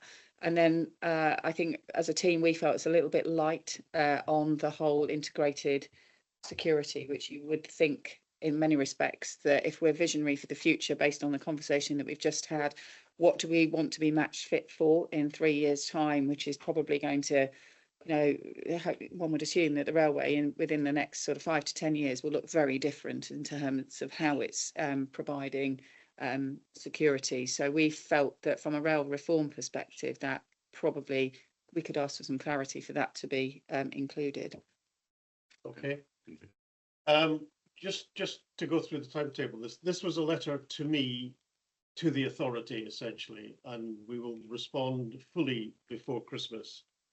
To work up the draft, I expect the force and the authority to work together on the points that variously have been made around the table. And if any of my authority colleagues have any points they wish to raise or include in this, then please let Hugh know, and we will look at those in terms of the draft. The draft will be circulated to both the force and the authority for consideration before we go final. And I'd like to get it on the Secretary of State's desk before the break up for Christmas. Okay. Thank you very much. Vetting regulations. Susan. Thank you. So I'll take the paper as read, and also conscious of time. Members will recall that we had a breakfast briefing on this on the 22nd of August, which summarised the kind of key points of difference between the regulations that we want to bring in and those of the Home Office, which are also included in the paper. The People and Culture Committee have been closer to this, led by Nick, and have been briefed throughout. We've been working very closely with the force, both in terms of PSD colleagues and People and Culture colleagues, and I'm very grateful to them for their collaboration with me and work on this. We've also met with the staff associations, including the Fed, and I can see we've got Stu on the call, or did have Stu on the call. The Fed are seeking some legal advice on the regulations, which we're expecting this week, and they've committed to share that with us, so we will then work through that. They have gone to DFT through our sponsor team and been reviewed by DFT legal advisors. We have then worked through their changes, which I would describe as minor, quite often just minor drafting changes. And so we are now at the point where we are asking members here to approve them. We will come back to you if there are any kind of significant points of note that we think need to be raised with you. They're also with the Chief Constable for approval and draft. We will then get them back to the Department for Transport for the Secretary of State to approve as well, along with the staff associations. Any points or questions, Abdul? At 3.2, I'll just make a suggestion about significant changes, because what is significant to me might not be significant to someone else. So can we add maybe a check with the Chair of People and Culture that what he determines to be significant and you, Chair, of course, both of you, you know, two sets of heads are better than one. So I think that might be helpful just to provide that reassurance of what significant is. You content with that? Yeah, although what I would say is I would endorse the comment Susan's made, because I think this has been really good collaborative working between the executive, primarily PSD, but also other parts of the force. And yeah, of course, I'm happy to be a filter, but I'm not anticipating significant change. You know, Yeah, it's certainly been grown through this. There's a lot of work gone into this by an awful lot of people who know what they're doing. And I think our sense of people and culture was we were content with this. And whilst there's consultation arrangements, which are different for us than there would be for a Home Office force, those consultation arrangements are unlikely to throw up anything significant. And I appreciate Abdul's point that what's significant to him may not be significant to me or to the head of PSD or the chief constable or whatever. But I don't anticipate that being a problem, and I would hope we would be in a position to get this on the Secretary of State's desk, probably along with your response to her letter, Ron. My fabulous letter. Yeah. So did you want to? No, I mean, well, Charlie's been doing the work. I mean, I think there's been a lot of collaboration, Charlie, hasn't there? And actually a bit of probably, I think you said it at People and Culture Committee, probably a little bit learning from some of the Home Office side anyway, which we've been able to incorporate in it. But I think if there was to be anything that there was misalignment in or something that cropped up, then we'd just sit down and have a conversation about it collectively. But I don't know whether you want to add anything to No, I'll just add one.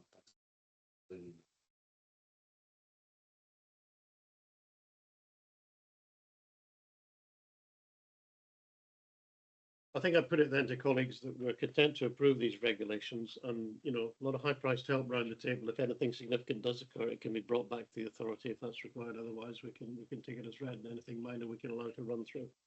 We content? Yes. Yes. Thank you very much. Financial performance, is that you, Steph? Yes, I think so. So the slightly quick version then, I think, just because of time. Numbers in the pack that you've had today are based on our period 5 position this year. Today is just 8 days early for the Q2, but I have had early sight, and for context to this update is looking like the spend is following the same trajectory with a slightly widening underspend. The Q2 position will be formally reviewed by Finance, Legitimacy and Performance Committee in about 4 weeks' time. So we'll go through that in a bit more detail then. The important headlines, I think, for the P5 is that there's no material breach or no breach of either the finance protocol between the force and authority or the DFT budget control totals this year. And the caveats to that are in the pack. Obviously, we're still fairly early. In the meantime, we've been asked not to be proactive in managing any underspend to enable the offset of up to £2 million of the pressures that I've just covered in the pack.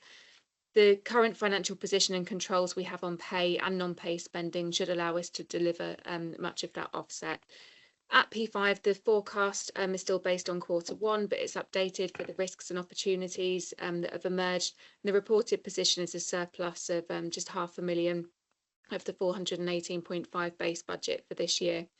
We've been pushing the requirements for permanent efficiencies through the Q2 process that's just drawing to a close to budget holders across the force, and these will help underpin the MTFP submission for the next 3 years. And we've been able to find some quite powerful non-pay efficiencies actually as a chief officer group that have been agreed that you wouldn't have seen in the update to the Q1 strategy and planning committee. So that will be in there for the next iteration of the MTFP where we believe them to be perennial.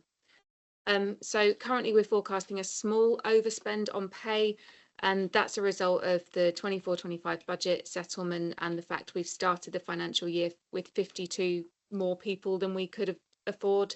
We're now just below affordability at this time of the year and will remain below affordability for the next few months, while people affected by the establishment reset are giving the opportunity for redeployment. We expect to end the year around 45 people below affordability. And I would expect that to continue to drop as we progress through the year, really just because of how we're trying to manage the recruitment through the establishment reset as ethically as possible and reduce the risk of redundancy. On non-pay, we're underspending, and that's primarily through overtime. Welfare and work-life balance is now a greater priority for what I would describe as quite a tired workforce. But we're also in a post-OPM world. So the ideal is we would hope as we recruit back to strength in future that we have got people in the right places as well. There's commentary on the financial performance by activity slide to help explain some of the other variances. I won't cover them. And COG is addressing the areas of underspend to scope what further opportunities there are for permanent efficiencies. On capital and project revenue budgets, they're both expecting to spend in full. The controls and grip exercised by our PMO continue to be very strong, so I've got no concerns there. We do still have a risk around on our limitations through capital spend that we face as a result of the DFT control totals. This will be a significant additional challenge in the MTFP process, and my team are working closely with Sarah and the DFT finance team to look at options going forward for us. On slide 7, you'll see an updated commercial pipeline to run through the status of our biggest contracts. Early prompts on renewal of existing contracts is working quite well. New opportunities are being captured and tracked where we go live, and that's over 24 months away. Of note, just the replacement of eFins as our main financial system, and that's part of eFins, Origin, and iTrent, the HR and payroll system work as well. So we're looking to see how we can future-proof some of that systems work. And price is playing a greater element in the evaluation of bids. It's weighted at a 50% minimum now, and sometimes it's as high as 90% where that works with certain contracts. So the Q2, the forecast underspend, like I say, has increased. Looking forward to the rest of the year, the establishment reset has been all consuming for BTP. Every person in the force has been brought through one of the 37 restructures in the past 9 months, and I know we've got a breakfast briefing on that in a few weeks. We've reached a point of quite significant fragility, so over the next few months it's about building back the confidence and focus in the people that remain and in their new roles as well, while some of that embeds. But at the same time, and of note for this Q1 update, we are anticipating being able to contribute to the financial offset requested by the authority. No other concerns from me. Thank you. Sarah, did you want to? Nothing to add. Thank you. Thank you. Does anyone have any questions or points on what Seth just reported? Are we content to note this? I think we should note, some really good work done that, and I think that is appreciated. And, So well done to you and your team, Steph. Okay, thank you. Policing plan update, is this Ian? Yes, thank you. So again, conscious of time, I'll give the quick version, but in your background reading, members in their own time might want to have a look at that from slide 9. We've put some additional information into the background pack, but on your main pack, if I take you to page number 62, there were some questions at the last full authority in relation to the growth of railway and crime over time. So a separate paper was circulated between the last BTPA and this one. So I touch on it here. What I won't do is repeat what I said earlier, but you can see the growth of railway there. Perhaps if I just take you, some things I didn't say earlier to the top left bar chart there, and that shows where we are in terms of officers per million passenger journeys. So last year, just over 0.9 officers for every million passenger journeys, and you can compare that to 2009-10. It'd probably be just to try and demonstrate, what that means and put that into reality. You may ask, well, what would it take, Ian, to restore the officers per passenger journeys to what we had in 2010? And you'll know I'm pleased, and I'm not proposing that, Chair, but it's 1,000 officers. I'm rounding down. It's 1,000 officers. So relative to the size of a railway, BTP is 1,000 officers smaller than it was 15 years ago. So what efficiency, what productivity, and what value to the money, value for money to the railway we're delivering? We're doing 1,000 officers. That's relative to the size of a railway. This year, I can't report until probably May, because the annual ridership figures are published in around May each year. We heard earlier that TfL is plateauing. Interestingly, that's not what I'm hearing from heavy rail. So when I speak to the MDs, I always ask the question, what's your growth? Some are reporting 7% growth this year, 12% growth. There's obviously a number of new railway stations opening across the country, number of new lines opening across the country.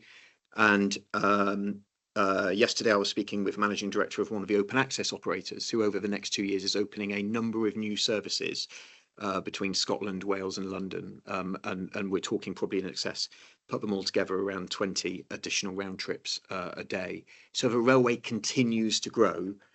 So of course, left alone, and these are things to consider in the next meeting, the relative size of BTP to the railway will continue to shrink. So next year, if the railway didn't grow, sorry, this year, which is in that pink colour, if the railway didn't grow, which we know isn't true, would be about 0.85 officers for every 1 million passenger journeys. You also asked about crime over time. You can see that in the bottom line graph, and it's the orange line that shows you the crime over time, which is per 1 million passenger journeys. It actually, I'm really pleased to say, crime per 1 million passenger journeys fell slightly last year, last financial year, which is fantastic news.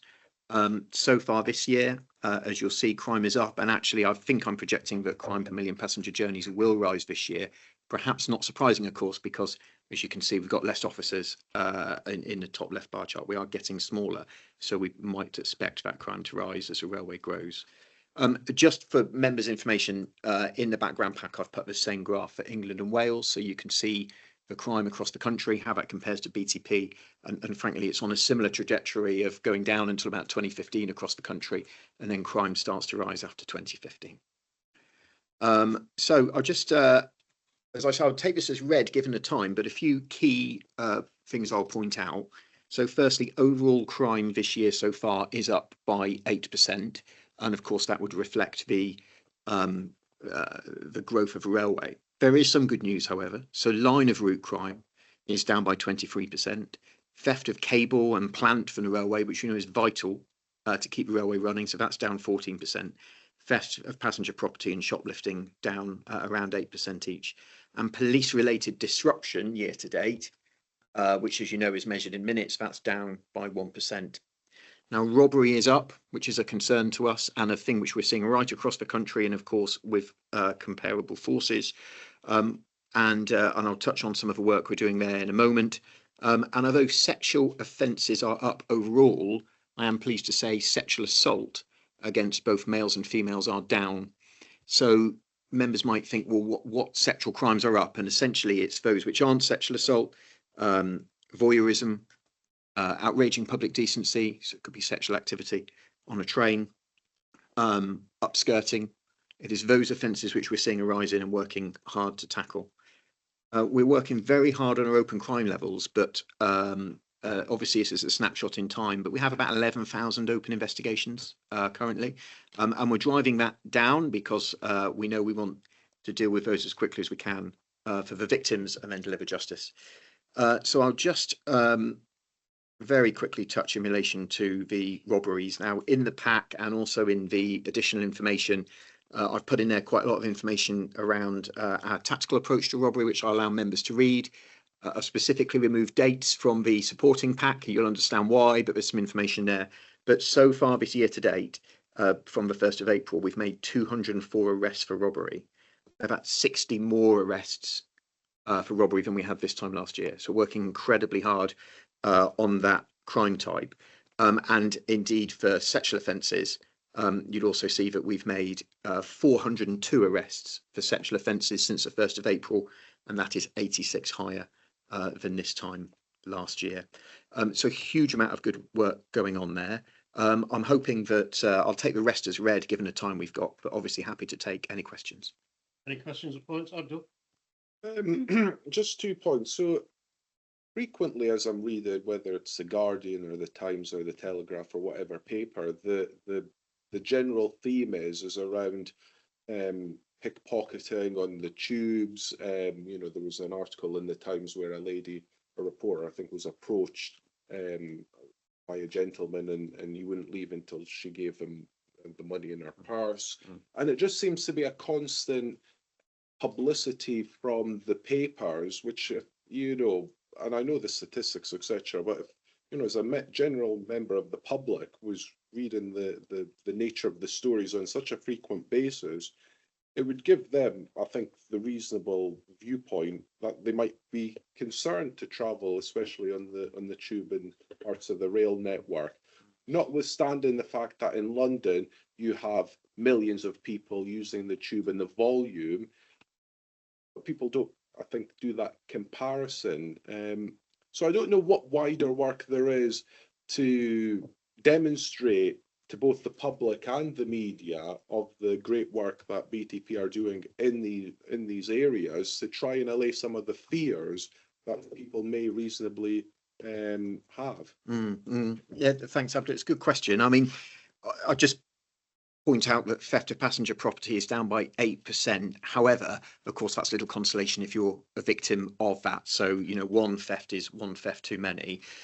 In terms of our reassurance, in terms of the public reassurance, we've done a lot of that in the last 6 months, and you've probably seen us taking far more of a proactive stance on social media and in the media. Indeed, we had a slot on BBC Breakfast, I think, at the end of July, and we took reporters out with us to look to see us arresting robbery suspects.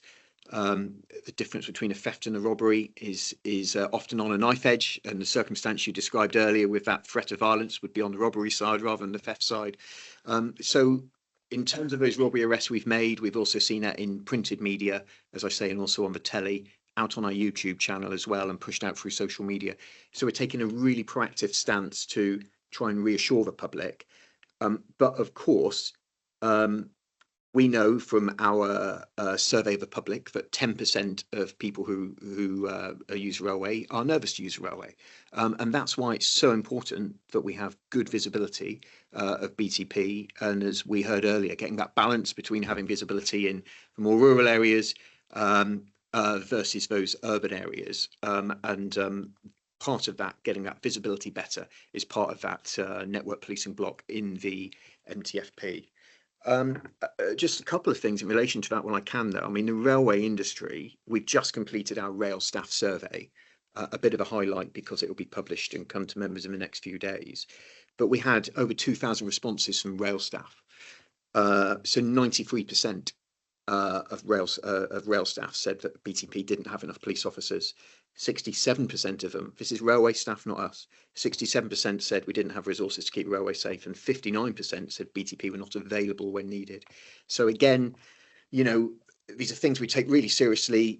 We need to do more communication with rail staff, but ultimately, with the growth of railway and the relative shrinking of BTP, that will all be for this authority consider in that MTFP on the 10th of December. Thank you. And Ryan, then Ian, please. Yeah, no, just I think the disruption stuff, I mentioned it briefly to Sean yesterday, but there's been some really good feedback from industry.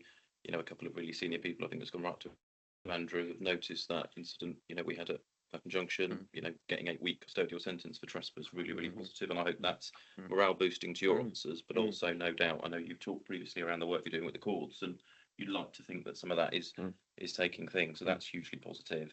And then I suppose the second thing, just going back to the robbery stuff, you know, as you say, there was all that flycatcher stuff, which I think is your name. We've seen the Met out this week. Hopefully that genuinely will make an impact because it sounds like good stuff. But it didn't, you know, how much dovetailing do we do? Because I imagine that, you know, most of the robberies are in London. You know, is the BTP and Met kind of aligned on this? Because I suspect the people who are taking phones off, you know, people and grabbing them on the tube is the same ones. No, exactly the same people. Yeah, so we're closely aligned with not just the Met, but also the City of London. We quite often do joint operations, joint intelligence, and you're absolutely right. People will not really care for phone snatching, you know, on the tube or above ground on the Met or City of London. So yeah, we're very much tied up with them. I mean, it's a fantastic result this week in terms of closing down that gang and will hopefully reduce the ability of a thief to dispose of a phone. But we're also, you know, we're not complacent on that. I won't talk about it in this meeting, but there is a lot more work going on in that space as well, because we, you know, if we can close down the ability to deal with that phone. I mean, the biggest single thing really, though, if I can be frank, would be having the phone companies ensure that those phones are useless internationally. So a stolen phone cannot be used in the UK, but can be exported. And the biggest single thing that could happen was it to be turned into a brick internationally. Just in relation to disruption, you know, it's probably worth saying, I think it has an average of 98 minutes on the pack. That's gone down to 97 minutes in the last week. So in terms of our response to tragic, non-suspicious fatalities, we are currently doing a lot better than we were this time last year. I think last year was an average of 107 minutes. We've got it down to 97 minutes so far for this year to date. And with Sean's team, you know, it's a constant focus But at the moment, those figures are in the right direction, acknowledging that it's hard to talk about fatalities with statistics like that because there's a tragedy behind each one. But that's balanced against our requirement to get railway back and running for other vulnerable people and people in distress who are on stranded trains. So that's why we take that so. I need to press you, we're conscious of time. So Ian and then Stuart, please. Okay, briefly, Chair, the most striking thing for me about that slide you've got, Ian, on growth of railway and crime isn't the crime, it's the incidents per million passenger journeys, which are up considerably. What's driving that? And can the work we're talking about with collaboration with the rail industry help us to drive down that demand? Yeah, I mean, one of the things, we continue to see, and I think that the Chief Executive of Transport for Wales spoke about it earlier, is mental health demand, vulnerable people demand, which we often see on the railway. There's a lot of collaboration there, just, for your reassurance, when we have people presenting, if they're repeat presenters, that actually comes to a fortnightly performance meeting. So we ensure that all the necessary referrals and partner agency work has been done in the background. Obviously, we've got our harm reduction team that look at repeat offenders, presenters as well. So a lot of that is driven there. I mean, there is an opportunity with security, and we're already piloting this. There is a small number of incidents where we could send security. So a beggar could be a good example. But actually, the moment somebody is actually missing or is in a precarious position or has a knife, then it is us. But in this pilot, which is in its very early stages and too early to report on in full, there are some incidents where security can do the first response with us on the way to back them up. So there's definitely collaboration there that we're doing. But ultimately, when you look at the majority of the incidents, I don't have a statistic, but if you look at the majority of incidents, it does require a police officer because of either the powers or the protective equipment. Okay. Stuart. Yeah, thanks, Ron.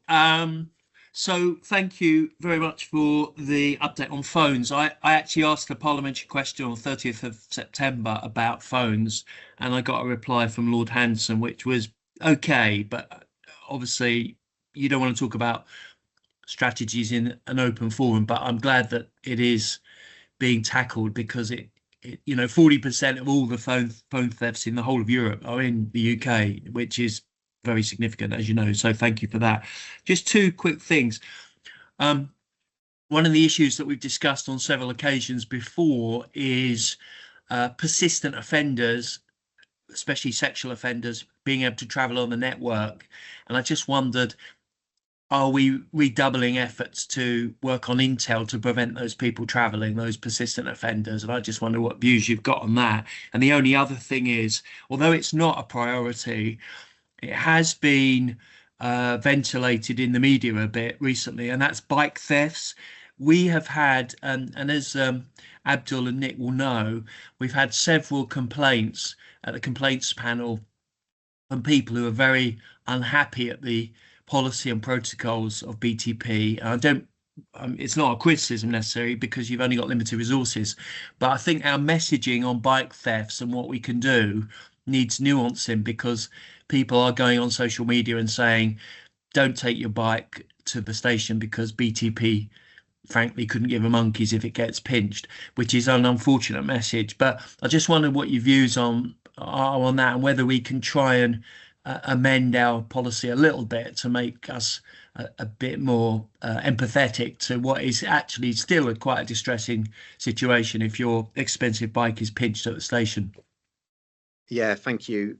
So firstly, thank you for your support raising that in Parliament in relation to the phone theft. That's appreciated. Perhaps if I take the bike theft first, and it's really important I just start by acknowledging we get how important this is. So a bicycle could be, for some people, the second or third most expensive thing they own, perhaps after their home and car. And of course, it is vital for the economy, it's vital for people commuting, it is vital for the environment to support cycling the best we can. As you say, we have finite resources, so we are always going to have to deal with the robbery and the sexual offence and the violence first, and it is that constant dance of priorities in terms of what we do. So, I mean, as you know, at the moment that we say that we will look at 2 hours of CCTV. Now, there are some, if I'm frank, there is some areas where we need to do with industry a lot more around prevention. And we need to make sure that we have secure cycle spaces and CCTV on cycle spaces. So we can't make the assumption that those all exist, and we work with industry on those and give them recommendations. Where we do have secure spaces, yeah, I mean, I think last year, if we took the entire committed time, it would be 59,000 hours of CCTV. I think someone told me that would be 16 full-time people just watching cycle CCTV. So we have to be proportionate. I think in future, we're not there yet, but I think AI can help. I think we should be able to load up, 10 hours worth of CCTV to AI and say, find the cycle theft for me. Now, the one which precipitated the media this week and last week was actually an attempted theft. So actually, it's not even as simple as saying, I'll spool to 12 o'clock, I'll spool to 4 o'clock and see when the bike goes, because the bike didn't go. So I think AI is the answer. I think, I mean, just to give you some reassurance, as a result of a focus in the last week, we have got a meeting coming up where we will have another look at it. But there is little capacity left to offer with the current demand versus officers. And depending, of course, which way we go in the future, we may even have to start screening out even more offences than we do at the moment. So it's something that we will review. In relation to sexual offenders, I think you're absolutely right. There are a number of repeat sexual offenders, and we have a team that look at these, that keep a very close eye on them. We've been working throughout the summer in a joint operation with the City of London Police, and actually looking for people on the underground systems who we suspect may be up to no good, and being proactive, actually making proactive approaches to them and dealing with them before they offend. And that's led to a number of arrests, and I haven't got this stat in my head, but well into 3 figures of interventions. And of course, we do have a number of people with sexual harm prevention orders. So that's an order from the court. And we look at those, and actually, normally on a weekly basis, again, I don't have the stats, but it's common for us to talk about us charging people with breach of sexual harm prevention orders. So we take that incredibly seriously. But obviously, coming before you in December, as part of a budget build, is a block and a potential for a violence against women and girls task force. And I don't know if Charlie wanted to mention anything about that. Yeah, so I think, Stuart, it's actually contained in the bid, and you will have seen in terms of increasing our footprint around targeting the most dangerous offenders that operate on our network. So our ambition is to increase that by 30% through the task force. We are doing a lot, as Ian has already said. We have something in the region of 130 visor subjects, so those that are specifically on the sexual offences register that we proactively work on. We are reaching further into that space now to deal with cohorts that don't quite meet the threshold for sexual prevention orders, but nevertheless we know are offending on the network. So there are a number of authorities and operations currently running that are targeting that group of individuals, and we are also developing some technical capability which enable us to look at risk groups that may not be known to us due to offending on the network that we're aware of, but are known to other forces. So we're effectively mining their data intelligence around sexual predators that might be using the network, and then cross-checking that using industry data to see which routes they're using, the frequency of that use, how long they're spending on the network. So that gives us sufficient impetus and intelligence then to be mounting proactive operations on those individuals. Thank you. Are we content to note the report? Can I finally add, Ian, just to say on behalf of my authority colleagues, we do appreciate the hard work undertaken by your officers and staff in terms of what's happening on the network. So the authority is very appreciative of that, and if you pass that on. Thank you. We've got the Chief Constable's report, then the Chief Executive's report. Yes, shall I go for it? Yeah. Okay, so I did want to welcome Vinita to the meeting. I think this is your first full authority. Yep. So, and obviously, as members know, that she's covering for Rachel while she's not at work at this moment. And I also probably wanted, firstly, to thank you, Ron, for writing out to the Chief Officer Group, but it's just a reminder to members that we have been operating without a deputy since April. So it's a thanks to my colleagues for stepping in to manage the extra bits of a busy portfolio. So we are all looking forward to Stuart starting imminently, and we've got a big list for him of things that he needs to do. Nothing worse than an idle DCC. Exactly. Oh, I don't know, there's my fan club out there. So I probably also want to reflect, it's been a really busy few months, and I'd like to start by also acknowledging the hard work of everyone across BTP. So it has been very busy with lots of things, and it's been destabilising for quite a lot of people, with some people facing a job loss, which Steph touched on. And it's really important that we, formally recognise that. And I think it has definitely destabilised the organisation between the establishment reset and the OPM, and it's brought a lot of anxiety into the workplace. But it's a thank you for those that are continuing to work tirelessly in the areas that they are delivering on. Last week was probably particularly busy.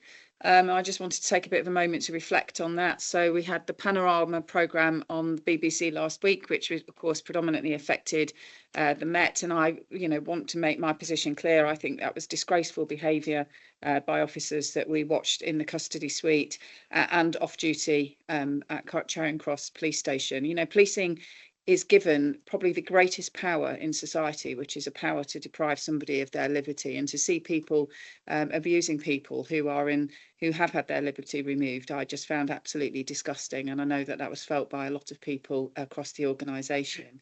But I mention it, of course, because it's a timely reminder for us that British Transport Police officers did report to their sergeant inappropriate behaviour by the sergeant that we saw on the documentary when they took a vulnerable female prisoner into Charing Cross in December of last year.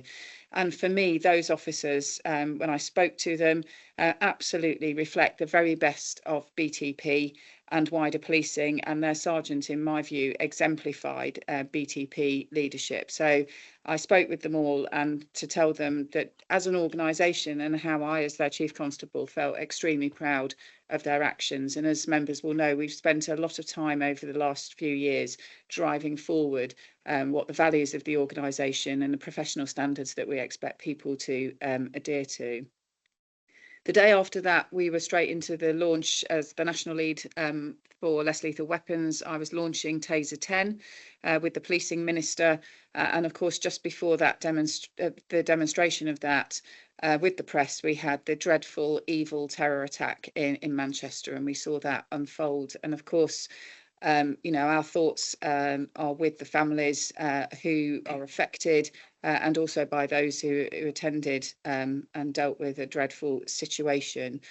For assurance, we provided reassurance at multiple tube locations across North London, which we know are frequented by the Jewish community, and I've had a lot of feedback to say that that was enormously appreciated, and we've kept that in place for a number of days. And certainly on the day of the attack, I also managed to visit a synagogue and meet with their community and just hear how the Jewish community felt at that time, and particularly how vulnerable they felt. And Ian, the one thing you didn't mention is that you were on Radio 4 for the cycle theft. So Stuart, thank you very much for raising that. Again, I thought Ian did a good job in explaining the situation. We can only do so much with the resources and technology that we've got. And I think you did a good job in setting out how that was, how our position is linked to our strategy. But I think certainly, as Stuart has reflected, and I know we've had a discussion about it, we do need to think about the policy wording and how we are communicating that to victims who, in some cases, will not be satisfied with the response. And we're very keen to have an eye on what technology can deliver for the future. I'm only going to pull out just a couple of bits on my report. So the establishment reset, Steph has mentioned, and the £33 million worth of savings that will come classified under the government efficiency framework. It's a really useful document, which we put the link into there for anyone to have a look at. But it's shown as a monetisable, non-cash releasing efficiency saving. That and the OPM, a lot of work by a lot of people. So, just wanted to make that point. Ian's touched on performance, so I won't revisit that. Professional standards, just following on from my point around our intolerance of people who behave in a way that is not reflective of our values and breaches professional standards. Currently, we've got 24 officers and staff suspended, and another 24 that are on restricted duties, and that number is broadly stable. There is some really good performance metrics in here. We've had a real focus in terms of reducing the length of time of investigations. So we're making some progress in that area. So it's a thanks to Charlie and Brett, who have been leading on that. Some of it were a bit difficult. The IOPC and the PERT cases still remain quite lengthy, and that's due to factors that we just simply can't influence.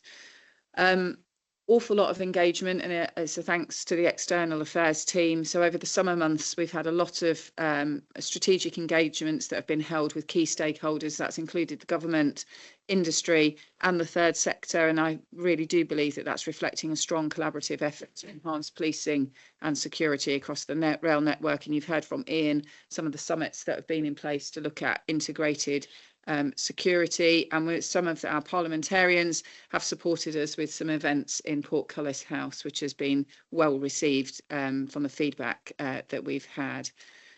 In terms of our people, reward and recognition, we know that that's something that came out of our All People survey. We've had the second Chief Constable ceremony. It's one of the best parts of my job, being able to meet the families of those who have done a lot of exceptional bravery or commitment and dedication to the force. So we had the second one of those, and it's thanks to Ron for attending that.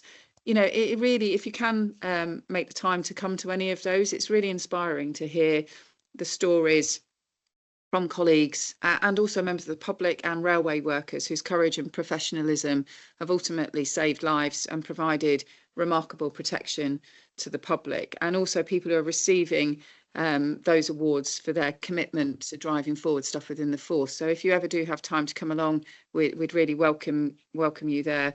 And also some of those are the Royal Humane Society awards, which again are very humbling to listen to the circumstances. People doing significant CPR for a long time and saving somebody's life. We've also had the largest long service and good conduct ceremony. So we had people receiving awards for 20, 30 and even 40 years of service. So another great part of my job, and it was a real privilege to celebrate those achievements alongside their families and friends. And it takes an awful lot of organising.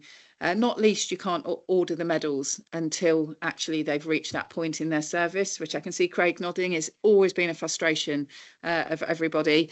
But I was pleased to know that people were receiving their medal within the year that they had accrued that amount of service. And we have almost caught up with the delay that was caused during COVID.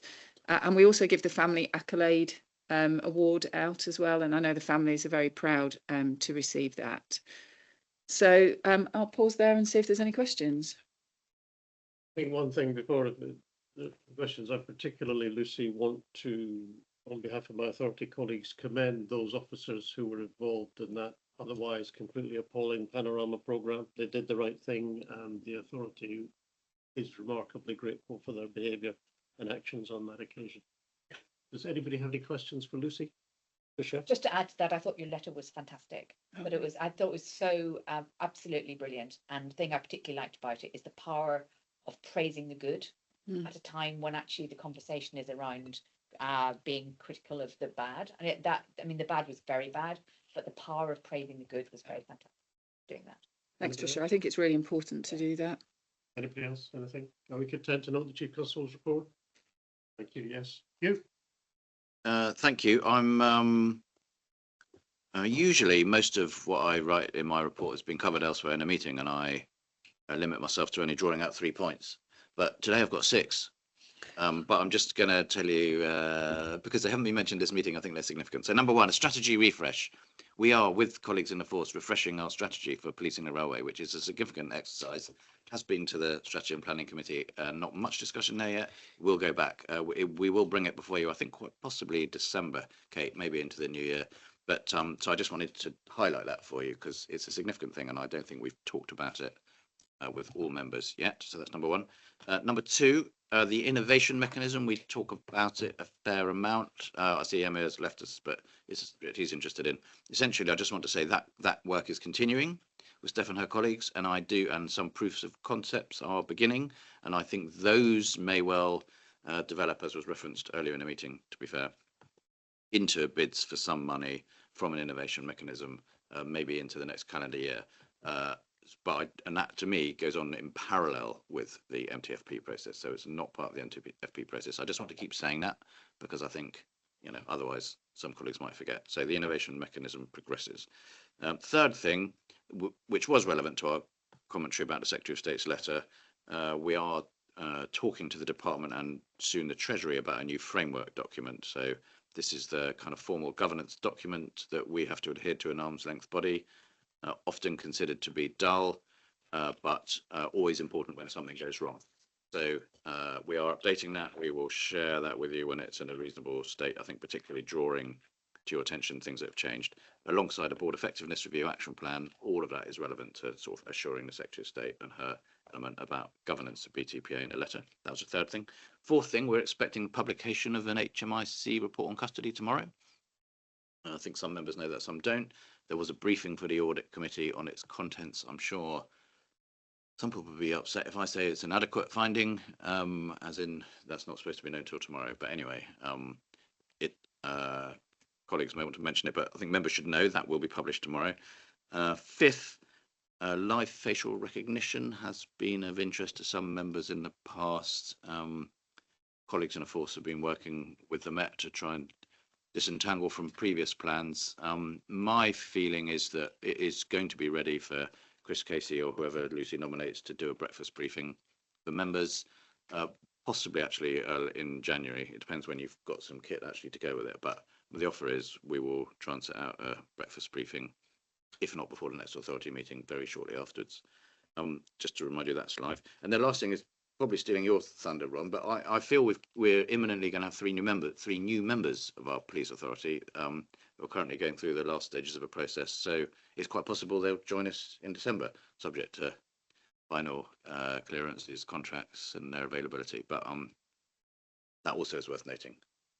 That depends on vetting now. So that's the end of the bits I was pulling out. The rest, any questions? Any questions or points? Yes, Abdul. Very briefly, in relation to finance, I think about getting consultants in and the work that can be done and the benefits of consultants coming in to provide an objective view and how that would work specifically. I think probably for the authority to retain ownership of that element so that we can have a viewpoint of what's actually going on finance wise and the pressures, etc., and how we can then own the tasks or what the outcomes that come out of the consultants report if we go down that pathway. So I just wanted to see what your thoughts are around. Well, so we are an arm's length body. We have controls on us for either us or the force use of consultants. If we decide that we wish to use external consultants for a purpose, we have to get permission from the centre of government. But there's no reason we wouldn't if it was a really good case to do and it looked like value for money. So we would have to define what we wanted to use consultants for. We would have to take that into the department, receive approval, and then proceed. But I think we're at a stage where we haven't defined what we would use people for. But that's the route we would go down if we wanted to. Anybody else? Yes, Brian. Yeah, and just to say that live facial recognition stuff, I know it's a delicate area and you have to tread carefully, but I think hugely positive doing that. I'd be particularly interested in that breakfast briefing to understand how we can use it for some of the really important stuff like violence against women and girls and all that, and how it might help. With what you were saying earlier around not just the efficient but effectiveness. I know it is early days and you can't jump too quick, but it feels like there's huge potential there. And we've said before that Sainsbury's can use it for shoplifters, and I know it's different in the private sector. We could do that, and what that might mean for our task force and all that. That would be really, really interesting to hear. So it is exciting. It's really exciting, but I have to really sort of probably temper the sort of ambition around this. We're not. We have to be really clear about the cohort of people that we are looking for.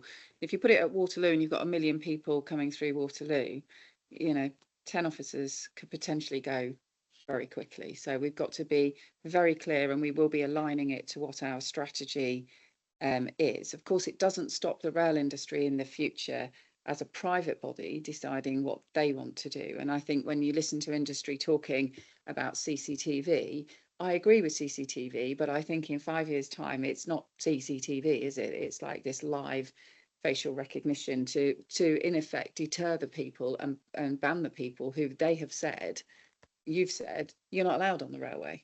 You've got a banning order, but at the moment, the enforcement of banning orders are almost impossible, aren't they? Really, for a variety of reasons. So, just to sort of, we are looking forward to using it for the purpose that we need it within BTP, aligned to what our strategy is. And of course, because of the strategy in terms of high harm offences, that will include violence against women and girls, Brian. So you're absolutely right with that. But I think it'd be good as well to go out when we are deploying, go out and have a look at it, because you'll see the pressures that will come as a result of it. But, I just want to make it really clear that we've been extremely thoughtful in how we bring this in. We want to make sure it's proportionate to the problem that we're trying to solve here, which is making the railway a safer place for everybody, with a focus on high harm offending. Okay, are we content to note the Chief Executive's report? Thank you very much. Strategic risk summary, Q1. And Lindsay is going to talk to us. Lindsay? Hello all. Okay, whirlwind tour of risk for Q1. I'll start with legitimacy. Most of you have seen it across the various committees, because the deep dive has come to FLP, PCC and ARAC. It was a really thorough piece of work, resulting in the risk description being changed, so it's much more concise. It's about making sure BTP are not underserving or over-policing communities. And the new risk indicators are really useful in terms of quantifying how that risk is moving. As a result of that, the deep dive actually reduced the residual risk from 16 to 12. It's obviously still very much a risk that we need to retain focus on. We need to understand the data around. So I do want to reassure that even though the residual risk score has decreased, it's still very firmly on the agenda and will be monitored. It's been really great to hear the discussion from industry from the perspective of the financial sustainability risk, which actually we're noting in the longer term, we expect that residual risk score to reduce as we have more clarity over the longer term financial position and a more consistent and joined up approach with industry that will help drive that down. Industry confidence, again, linking into the SIG and that real sharing of information. I think that's been an excellent mitigation in terms of that collaborative understanding, and certainly a key control. We have seen a draft engagement strategy, another key control for this risk, very high level. And I guess the important factor of driving this risk down and seizing any opportunities is about that consistent messaging between BTP and BTPA. In the next quarter, you're going to receive a deep dive on major incidents. Real good controls coming out of here is where business continuity is linking in, whereas it didn't really before. Again, we've updated that risk description, so it's broader than just the real definition of a major incident. It could be a one-off event, or it could be a much longer event like a pandemic, for example. We're also going to be considering a GBR, strategic risk. It's a threat and an opportunity, and very much there's a lot of unknown, a lot of uncertainties. Just to note that others, such as Network Rail, already have that in their strategic risk register, but I'll report on that next quarter. Just to say as well, you'll see a little bit of tightening up on the reporting next quarter to really look at some of the horizon level risks. Some examples of that, we've got the day one employment rights legislation coming in. That's an uncertainty. It will have an impact. ESN project impacts on JESIP and interoperability, policing reform. These are the kind of uncertainties that you as members want to be aware of so you can manage those risks. Obviously, heard from industry, they want to understand the risks in terms of funding and activities moving forward. So really delighted that ARAC have started to see the force level risks as well. And if wider members want some insight into that, please just let me know. I'll take any questions. Thanks, Lindsay. Anyone, any questions or points? Tricia? Thank you. I just wanted to say thank you out loud to Lindsay and everybody else for the meticulous work on the legitimacy risk, which I know I've been repeatedly talking about, but it does feel that there's a much more transparent understanding across the authority and the force about what behaviours this is trying to drive and what success looks like. So thank you so much for the patience and determination that everybody has shown to get there. Thank you. And the other one I just wanted to flag, I mean, just a reflection on the conversation earlier, the industry confidence risk. I mean, what I heard in the first half of this meeting was a fairly powerful sense around the table that we're resetting the way in which the authority and industry work together. And I guess if I'm looking a quarter ahead, Lindsay, that might be, now we've done legitimacy, that might be one where we might expect to see some movement, given that we're sort of rebuilding the way in which we're working together. So I think when I look at how this register has been used in action, that might be one where I'll be particularly looking to see what happens next. Thank you. Anybody else? Content to note the report? Lindsay, thank you very much indeed. Thank you. The next item on the agenda is the minutes. I'm not going to go through the minutes page by page, just to say, do any colleagues, I know you've all read them, have any comments or points to raise in respect of any of the pages of the minutes? Yes, Angelo. I think in relation to that joint committee, I'll just be brief. I don't think it accurately reflected what I had said, but I'm happy for the board secretary to just make a note of that during this meeting, and I'll leave it at that. Okay, thank you. Anything else from anybody else? We content the minutes are an accurate record otherwise. Thank you very much. Only two actions arising, both completed, 6:25 and 7:25. Does anybody have any questions or points in relation to those two actions? Okay, thank you very much. Noted. We're now on to the committee minutes. First of all, strategy and planning. I think that's down to me in Andy's absence. So the Strategy and Planning Committee met on the 24th of September at the Utilita Bowl, following the BTP Federation Annual Awards and Conference. And I have to say, I found the annual awards humbling and inspiring. It was fantastic to see and applaud the examples of extraordinary bravery and the risks that people are prepared to take to keep the travelling public and staff safe. The meeting was observed by a member of the Government Internal Audit Agency. I don't know if we've had any feedback from that, but it was quite interesting that they wanted to observe the meeting. Obviously, the main agenda item was the medium-term financial plan. We had a very detailed costings paper that Steph had provided, and she allowed us to use the time to give feedback and guidance. And I think that reflects the different ways of working this year, bringing the detail to us early, but also accepting, because this is a 3-year cycle and we are engaging with the industry in a different way, we're going to have to do things differently. And I think our feedback, therefore, reflected that. We stressed the importance of aligning this with the 3-year strategic plan. As Hugh says, they are parallel, but they are absolutely interconnected. We asked that as much detail as possible around the efficiency plans over the 3 years be worked up, accepting that that is the more challenging part of the exercise, and an articulation of the benefits to industry, and focus on collaboration with both industry and Home Office forces, the themes that you have heard us dwell on this morning. How the 3-year plan takes us forward towards the vision of a smaller, more digitally enabled force, accepting that there's some complexity to that and it may not be deliverable within 3 years. That may be a 5-year horizon. And a realisation that as we have a 3-year rolling plan, inevitably years 2 and 3 will have less detail, And we just need to learn to live with a little bit of less detail and find a process that enables us to build the detail in of year one each year.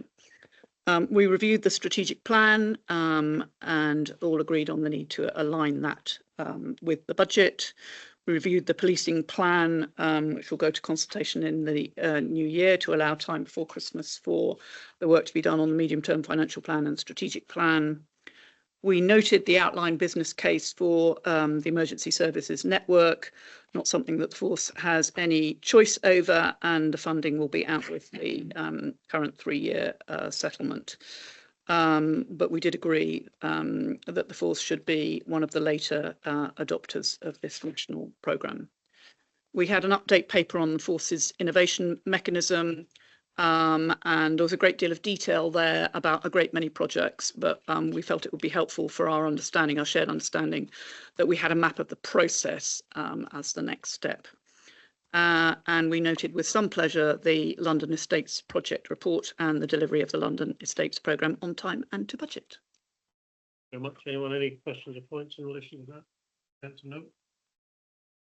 Next one is the Audit and Risk Assurance Committee. We've got 3 meetings, 24th of June, 7th of July, and 23rd of September. I'm going to take them all together. We seem to be a bit short on audit and risk assurance management. I don't know if there's any points. Yeah, so I was going to take that for you. So the first 2 of those meetings obviously dealt with the annual report, which was completed and filed successfully. For the 23rd of September, that committee was also observed by the head of internal audit, and that's as part of their audit of governance, which will report back quite soon. And they also took a look at the MTFP process, which we've seen a draft of that report now, and so members will see that in due course. Audit committee take a holistic view of risk, which Lindsay has already reported back on. I won't talk to the legitimacy risk. I will just mention there was a good discussion around the estates risk and what BTP are trying to address there. There are some challenges around recruiting resource there, so I think we'll see that come into the MTFP planning as well, to help manage that risk and the challenges they've had around the capacity within that department. Another good discussion around special payments. So managing public money is very specific around the definitions of special payments, but a discussion here and some collaboration I'm having with DFT around how we apply that to the specifics of what BTP see. So I hope to resolve that in due course, and we'll be able to bring that back. And that's the audit committee asked for me to report back at the next committee on that. We did have a debrief from someone from HMIC on the custody inspection, and Hugh's already talked to that, and the report that will is due out tomorrow. And we did get a debrief on the report that internal audit did. It was an advisory report around the MTFP model, which was commissioned as a result of finalising the budget last year. So that is available for all members. Some definite positives there around the accuracy of the model, but also noting the complexity that comes from that, and some work to do around just making sure that that model is fit for purpose, certainly in terms of our view of a 3-year plan and a longer term financial sustainability. Thanks very much, Sarah. Any points or questions? Thank you. Can we note those? People and culture, 22nd September. Yeah, well, actually, Tricia chaired this because the medical mafia caught up with me and then delayed me. So it was a highly successful meeting because I wasn't involved in chairing it. I mean, I think the minutes stand for themselves. I think the one thing perhaps for the authority to note is it's the first time the People and Culture Committee had to do anything to do with pensions. And I think we were all a bit concerned. I think we've got 2 concerns. One, that pensions are complicated and best therefore avoided unless you're in receipt of them, in which case they're a good thing. And the second thing is we were a bit concerned about how it would impact on the time the timing of the meeting and whether it would take too much time out of an already busy agenda. And I have to say, we were well supported by our colleagues from the pension fund, giving us a good brief in advance and then keeping it short on the day. As I say, I'm resigning because Trish is a far better chair than I can ever be. On that last point, are we content to note those minutes? Thank you very much. SRPC, Ian? Thanks, Chair, and I think you've already heard about the first item which the committee asked me to raise to authority here, which is about that issue about geography versus demand. I think it was very helpful that Chief Constable gave an assurance that she would socialise with us the building blocks of the medium-term financial plan as we go forward, and that will help provide assurance around that. Otherwise, issues discussed of note, use of drones and how that might affect in Scotland, and the legitimacy item that we had, which was more of a kind of deep dive of that, and particularly in relation to Scotland and the different issues here. And probably worth noting for going forward is that the results of the All People survey, we're going to have a further report back on that once a bit more work's been done to find out about the differences between D division and elsewhere. And finally, the issue that around external affairs in Scotland, and we're going to have a further report on that. Any points of content to note this one? Thanks very much, Ian. Joint meeting appointments, remuneration appraisal, people and culture meeting on the 26th. Does anyone have any questions or points? I think the minutes are self-explanatory. Tend to note those. Thank you. You jumped over 13.5. Yes, so I did in my excitement. So 30.6 is written off. Finance legitimacy and performance. I'll be very quick. We had the GIA along as well, round with They us. get around, don't They get around. So GIA along. Two points. We've mentioned them during the meeting, but they shouldn't go unsaid. First of all, we had the stuff from Steph on spend to date, and really impressive the way the force have gripped that.